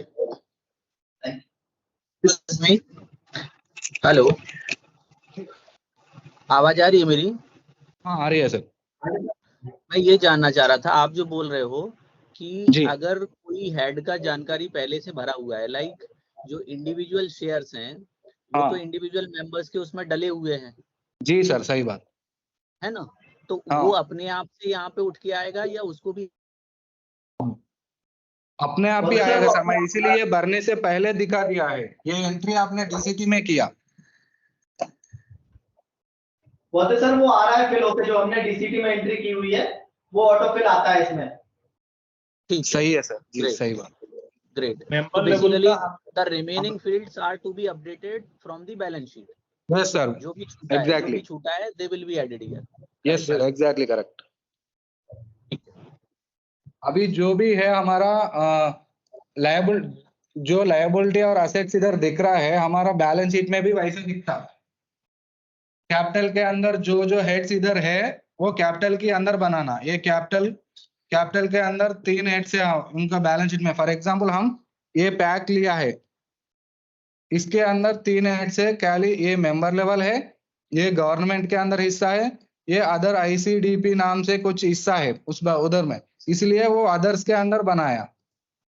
Capital के अंदर अदर्स के अंदर इधर बनाना है। इधर वन मोर थिंग जी। हेलो, ये जो second option ledger and accounts आ रहा है, तो can we remove the ledger option from the drop down so that there will not be any confusion among the people? Yes sir, actually we are given only account. Some other place they are asking for ledger because some for example इसमें capital में जो इधर लोग maintain कर रहा है ना, अभी ये मेंबर लेवल है, ये गवर्नमेंट है, ये अदर्स है। फॉर एग्जाम्पल हमको कैपिटल के अंदर ये अदर्स हेड नहीं दिख रहा है तो वो लोग लेजर भी क्रिएट कर सकता है इसके अंदर, इसके लिए दिया सर। ओके, समझ गया ना? करेक्ट। बेसिकली सर ये लेजर और सब लेजर होना था।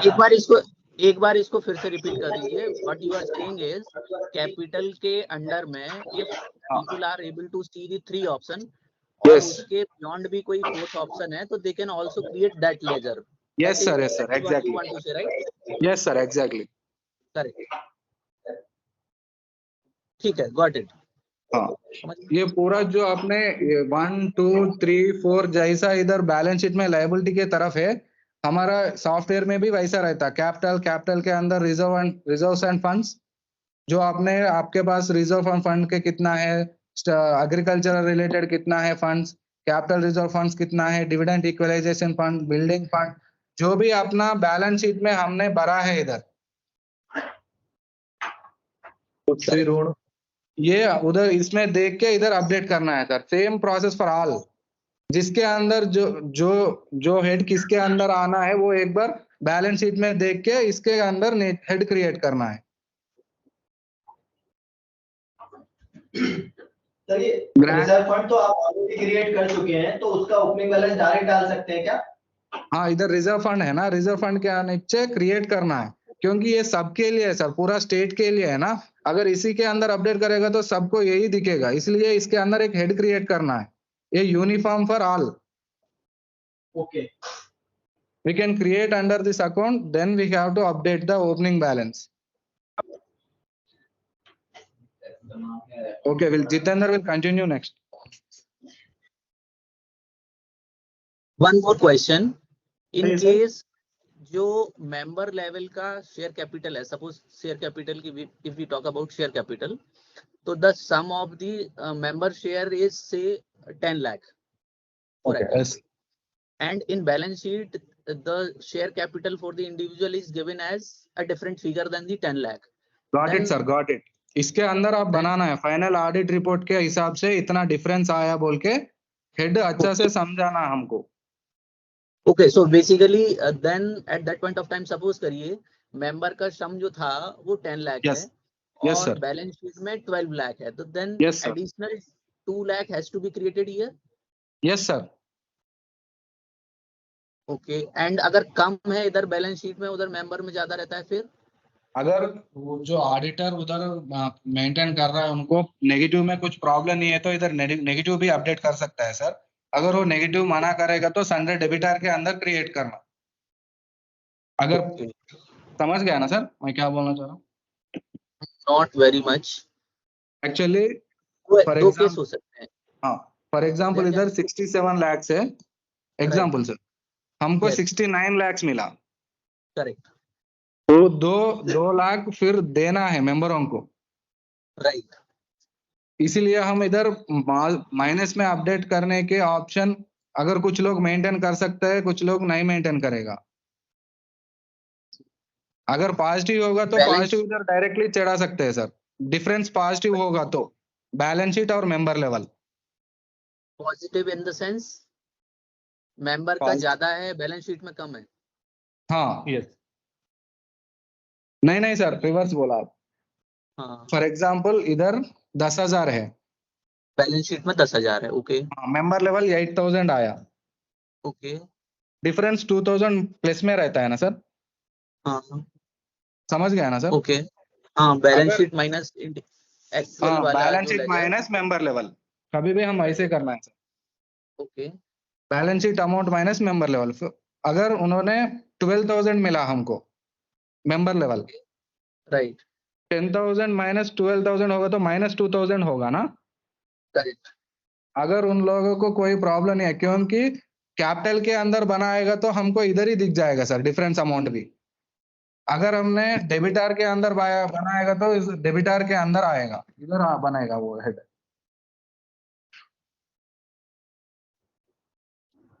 सर आपने स्टार्टिंग में बताया था कि इसको पार्किंग अकाउंट में लेना है, जो डिफरेंस है। पार्किंग अकाउंट ही बोल रहा हूँ सर, इधर पार्किंग अकाउंट ही नाम ही बोल रहा हूँ मैं।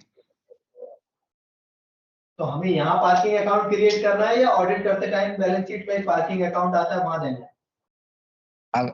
इधर भी 2 ऑप्शन है सर, इधर है ना। हाँ, सपोज यहाँ डिफरेंस क्रिएट हो गया है, ये एज पर डीसीटी, ये एज पर बैलेंस शीट जी। इधर अमाउंट अपडेट किया तो इधर देख लो सर, इधर ही एग्जांपल है, मैं आपको दिखा। सर अमाउंट लिखिए आप से,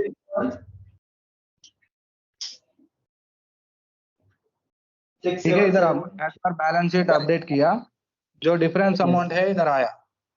करेक्ट जी। क्रिएट पार्किंग अकाउंट क्लिक करेगा तो वो अपने आप क्रिएट होता। पार्किंग अकाउंट कौन से मॉड्यूल में क्रिएट होगा वो? सर अगर करना है तो ये प्रोसेस फॉलो करना, नहीं तो ये प्रोसेस फॉलो करना, दोनों में एक। See. What we are doing here is we are also freezing the process, right? So Yes, sir. let us make it uniform so that it is same across the state. So I think Yes. it is better to have the parking account separately rather than disturbing the balance sheet figure. Yeah, balance sheet. Yes, sir. That's why we are giving here, sir. Actually, we are Yeah. taking input from various states. That's why we are Yeah. giving here. We have to create parking accounts here only. इसीलिए मैं उधर नहीं बताया, आपने पूछ लिए तो इसीलिए बताया सर। Correct. हाँ। तो बेसिकली सभी लोग क्लियर रहे हैं इस चीज पे कि बैलेंस शीट वाला फिगर में केवल बैलेंस शीट डालें, जो भी Yes, sir. डिफरेंस वो हम इधर से पार्किंग अकाउंट उसको क्रिएट करेंगे ताकि उसको ट्रेस करने में it is easier to trace and also इसको लॉक भी करना पड़ेगा अपने को इस फिगर को। Yes, sir. ठीक है। When we click on DCT sign off, entire data of the DCT will be locked, sir.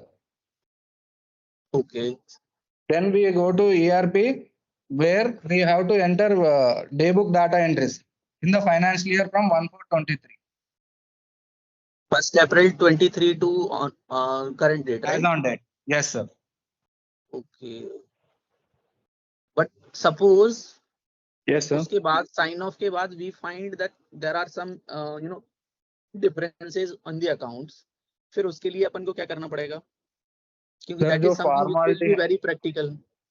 Sir, we have created parking accounts. If we found the member, we have to Right. enter that date. We have to find. We have to enter the contract entry, which is parking account created, ना sir?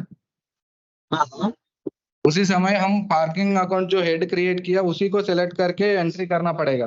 अगर for example membership parking amount इतना है 79,263, sir हमको 10 दिन के बाद नहीं तो 15 दिन के बाद एक मेंबर मिला है, उनका एक वोचर काटना है। ये पार्किंग अकाउंट पेमेंट साइड आएगा, रिसीट साइड शेयर डिपॉजिट आएगा। सर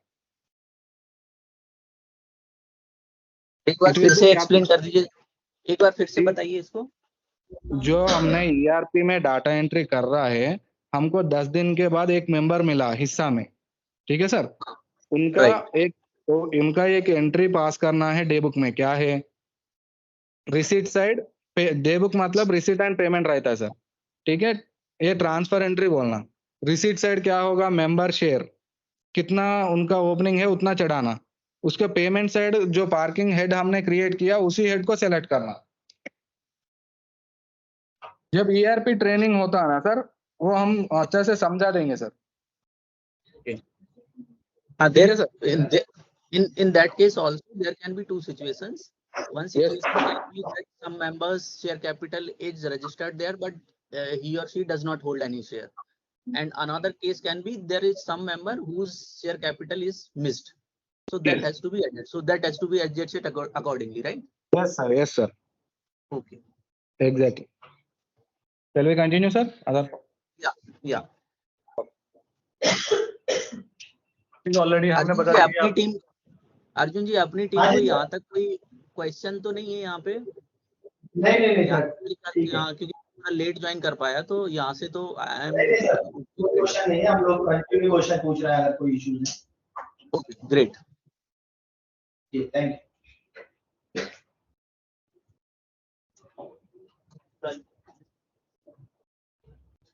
वो फाइल प्लस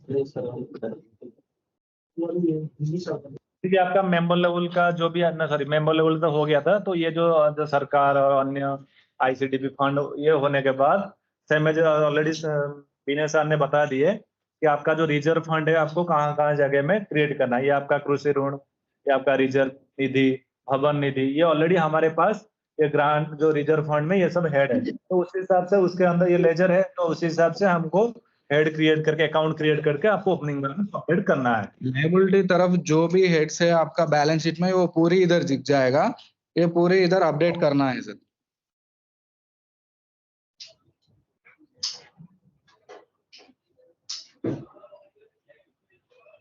जैसे कि ये है आपका, जैसे कि जो भी राज्य सरकार से प्राप्त है, जो भी है उसका सेमेज आपको इसमें क्रिएट करना है। एक अदर लाइबिलिटीज में क्या है, बोरोइंग है, जो भी कोई मिल रहा है तो इंटरेस्ट वाला, तो अदर लाइबिलिटीज में सेमेज आपको इधर क्रिएट करना है। रिसीवेबल अदर लाइबिलिटीज क्रेडिटर है, अदर लाइबिलिटीज है, डिविडेंड कोई डिविडेंड देना है तो कोई जो भी है तो वो भी आप ऐड कर सकते हो उस हिसाब से आपका बैलेंस शीट में जिस हिसाब से है। खाली हमको एक ही इधर होगा, अगर लायबिलिटी है तो पूरा क्रेडिट साइड भरता है। हम इधर देख लीजिए, गवर्नमेंट का अमाउंट है, क्रेडिट साइड का खाली P&L का हम 2 ऑप्शंस मिलता। P&L का मतलब क्या है, जो सोसाइटी प्रॉफिट में है क्रेडिट में अपडेट करना, अगर जो सोसाइटी लॉस में है डेबिट में अपडेट करना। खाली इधर ही 2 ऑप्शंस रहता, रिमेनिंग सारी एक ही रहता। असेट के अंदर डेबिट रहता, लायबिलिटी के अंदर क्रेडिट रहता। उधर कंफ्यूज ना होगा, खाली ये P&L अकाउंट एक ही अकाउंट है दोनों तरफ दिखने के लिए, इसलिए इधर 2 ऑप्शंस रहता।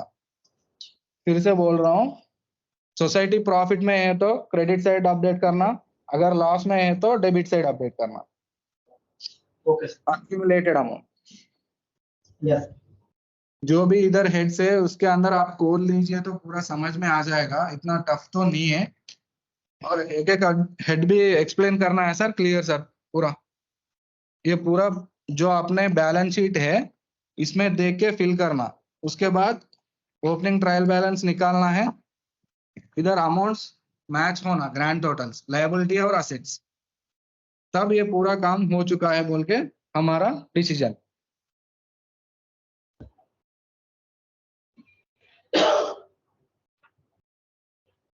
ये चार्ट ऑफ अकाउंट में क्लियर है ना सर?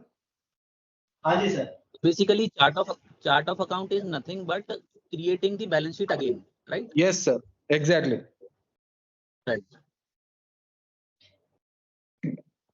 पूरा होने के बाद ओपनिंग ट्रायल बैलेंस रिपोर्ट निकाल करके आयरा तार्टिस जो रेस्पॉन्सिबल पर्सन है उनके साइन लेके इधर साइन अप करेगा तो हमारा ERP URL प्रोवाइड करेंगे सर आप लोगों को। सर एक बार पार्किंग अकाउंट क्रिएट करना दिखाएंगे, उसमें क्या चीज मतलब क्या मांगता है? ये है ना सर, जो आपने अभी तक एंट्री DCT एंट्री किया वो इधर दिख जाए, ठीक है। एज पर DCT, ये एज पर बैलेंस शीट आपका जो बैलेंस अमाउंट इसमें बैलेंस शीट में अमाउंट है वो अमाउंट इधर अपडेट करना, अपडेट करके सेव में क्लिक करेगा तो डिफरेंस अमाउंट अपने आप आएगा। ठीक है। उसके बाद Sanjay Jain ji kindly mute. Any doubt? हाँ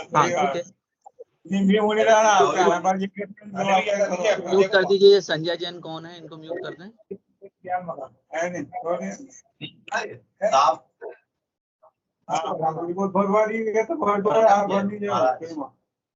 Can I mute for all sir? Yes, you can mute.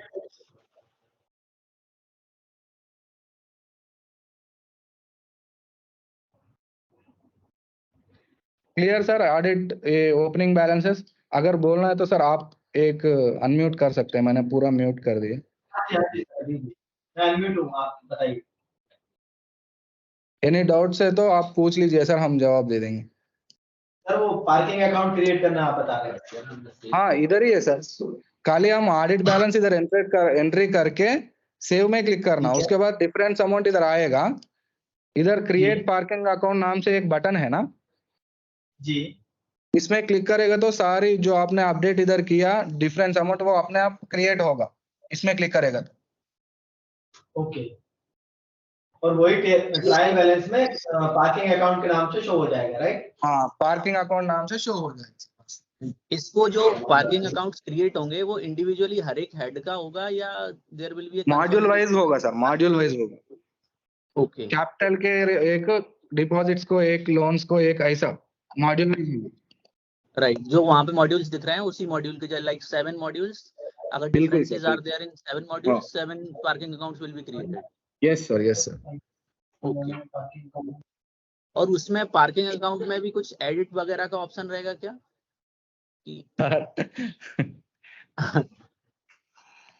अगर है तो ठीक है सर, फिलहाल तो मेंटेन कर लीजिए। अगर स्टेट वाइज अगर रिक्वेस्ट ऐसा आएगा तो हम उसके हिसाब से एक्ट कर लेंगे सर। क्योंकि until unless we go live and data Yes, sir. migration होता है तब till that point of time we will need to have the option of edit. Okay sir, we can't take the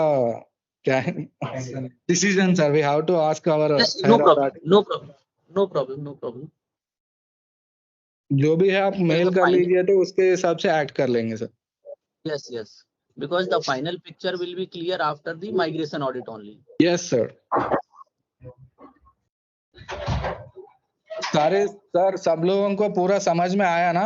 मेरे ख्याल से अभी पूरा clear हो गया सोच रहा हूँ सर। जी सर, अभी तक तो सभी क्लियर है। एक बार हम लोग इस पे काम करते हैं, अगर फिर कोई डाउट क्रिएट होता है या कोई कंफ्यूजन। यस सर, हम हमेशा सपोर्ट देता है ग्रुप में। आप व्हाट्सएप ग्रुप में पोस्ट कर सकता है, वो कोई प्रॉब्लम नहीं है सर। जब एंट्री करते समय एक दो डाउट्स होगा वो कॉमन है सर, एक ही बार पूरा तो समझ में नहीं आएगा। Right. हाँ What you can do is, I think Mr. Vinay, right? Yes sir, yes sir. Yeah. So you can please share the recording of this VC also, so that Sure, we sir, can sure. also look to, yeah. Sure sir. Narsinghpur है DCCB Narsinghpur, क्या पूछना है आपको? Unmute करके बोलिए। Sir इसकी link कहाँ से मिलेगी सर, ये वेबसाइट? वेबसाइट की लिंक आपको नहीं मिलेगी। कहाँ से बोल रहे हो आप? नरसिंहपुर से? नरसिंहपुर से सर। देखिए, DCT जो है अपना डेटा कैप्चर टीम की लिंक अपने को नहीं मिलेगी। अपने को मतलब DCCB को या पैक्स को नहीं मिलेगी। ये जो DCT वाला काम है वो अपने अतिशय लिमिटेड वाले लोग करेंगे, उनको वो लिंक मिलेगी, लॉगिन आईडी पासवर्ड। अपने को जब वो डेटा भर लेंगे तो आपसे क्रॉस चेक कराएंगे। अच्छा सर। इसके पहले जो अपने को एक्सरसाइज करनी थी वो 145 कॉलम वाली, वो इसी के लिए अपने को करनी है कि ताकि वो लोग इसमें डेटा की फिर एंट्री एक एक से कर सकें। जी सर, जी।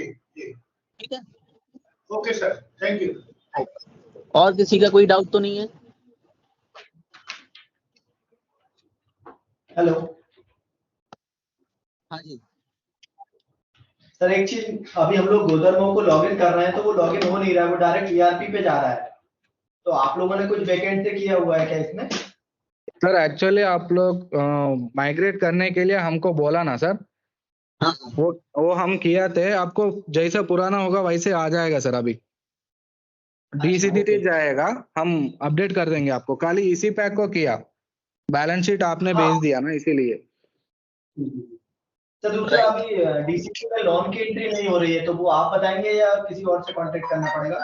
कोई इशू आ रहा है इसमें, ग्रुप में डाला हुआ है। DCT मॉड्यूल में लोन की एंट्री नहीं हो पा रही है। हाँ, लोन का एंट्री नहीं हो पा रही। आप व्हाट्सएप ग्रुप में सब पोस्ट कर लीजिए सर, मैं फॉलो अप कर लूंगा। फ्राइडे को पोस्ट किया है, बट अभी तक वो रिजॉल्व नहीं हुआ है। अर्जुन जी, लोन की एंट्री से मतलब क्या, वो थोड़ा सा मैं मिस कर रहा हूँ। सर वो DCT में एंट्री कर रहा है ना, लोन मॉड्यूल में, तो वहाँ एंट्री नहीं हो पा रही, कुछ एरर आ रहा है, सेव नहीं हो रही है। और बोरोइंग बात नहीं है सर, लोन मॉड्यूल वो वाला है जो पुराना। वॉइस क्लियर नहीं है सर आपका। सर जो DCT है ना, जिसमें हम एंट्रीज कर रहे हैं, डाटा एंट्री, उसका लोन मॉड्यूल काम नहीं कर रहा है, उसमें कुछ एरर है। नॉन मॉड्यूल का एंट्री DC2 में कर रहे हैं सर। क्या है कि ऑलरेडी हमारा पवन सर आपको रिप्लाई दिए थे कल कि वो जो आपका जो डेट फॉर्मेट है आपका सिस्टम में, वो डिफरेंस है, इसीलिए कैप्चर नहीं हो पा रहा है। सर अभी तक तो उसी टाइप से कर रहे हैं। नहीं सर, सिस्टम डेट फॉर्मेट बोल रहा है। ठीक है, आपको मैं अभी सपोर्ट ग्रुप से बात करके आपको फोन करने के लिए बता देता हूँ। ठीक है सर। ये अभी सेशन है ट्रेनिंग के लिए सर।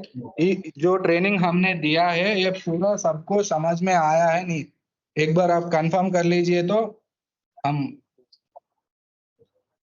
सर इसका कोई डॉक्यूमेंट आपने रेडी किया हुआ है क्या, यूजर मैनुअल या यूजर गाइड टाइप से? सब मिल जाएगा सर। इसका वीडियो भी मैं सर को भेज दूंगा, जो अभी उधर इंचार्ज है ना, ROG को भेज दूंगा। उसमें आप देख के यूजर मैनुअल भी मिल जाएगा। जी ठीक है सर। Vinay ji, yes sir. Vinay ji, Arvind this side. Actually, Ji, my sir. request is that we can get this Godarmo Society live. So what Yes, we will sir. have is we will have a clear picture what process is to be followed, right? So that way we will be able to replicate. So we request just to have the all the helpful resources ready. Whenever we require something, so please reply. Yeah, sir, sure. Yeah. That way we will have the we will make the work easier for all of us. Okay, sir. Yeah. We can support you, sir. Yep. Sir हमको ये training feedback आपसे आना है sir. या आप एक mail कर लीजिए हमको पार्टिसिपेशंस का। श्योर श्योर ठीक है sir, thank you sir, thank you. या Shall we close, sir? Yes yes. Thank you all, thank you for और giving किसी time का for कोई us. क्वेश्चन नहीं हो तो क्लोज कर देते हैं अपन, right? Yes, sir. Okay, thank you Vinay ji and team. Thank you, sir, thank you so much. Thank you all. Thank you. ఇది రికార్డింగ్ ఎలా?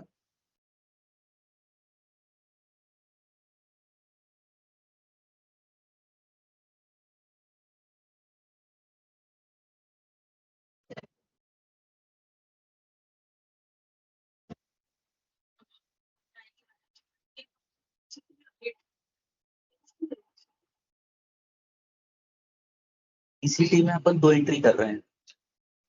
यहाँ पे देखोगे आप, ये इंडिविजुअल मेंबर की एंट्री है, ठीक है। यहाँ पे आपने एक एक मेंबर का डाला कि उस मेंबर के पास लोन कितना है, उसकी शेयर कैपिटल कितनी है, ये डाली। तो इंडिविजुअल मान के चलो 100 लोगों का आपने डाला, 100 लोगों का टोटल हो रहा है 10 लाख, जो मैंने क्वेश्चन पूछा। बैलेंस शीट में एक्चुअली आइडियल सिचुएशन वही होती है कि आपके इधर का इंडिविजुअल लेजर शुड भी यहाँ पे उठ के आना चाहिए, लेकिन प्रैक्टिकली वैसा नहीं होता। प्रैक्टिकली क्या है कि शेयर कैपिटल आपकी हो सकती है कि 12 लाख दिखे, और यहाँ ऐसा इसलिए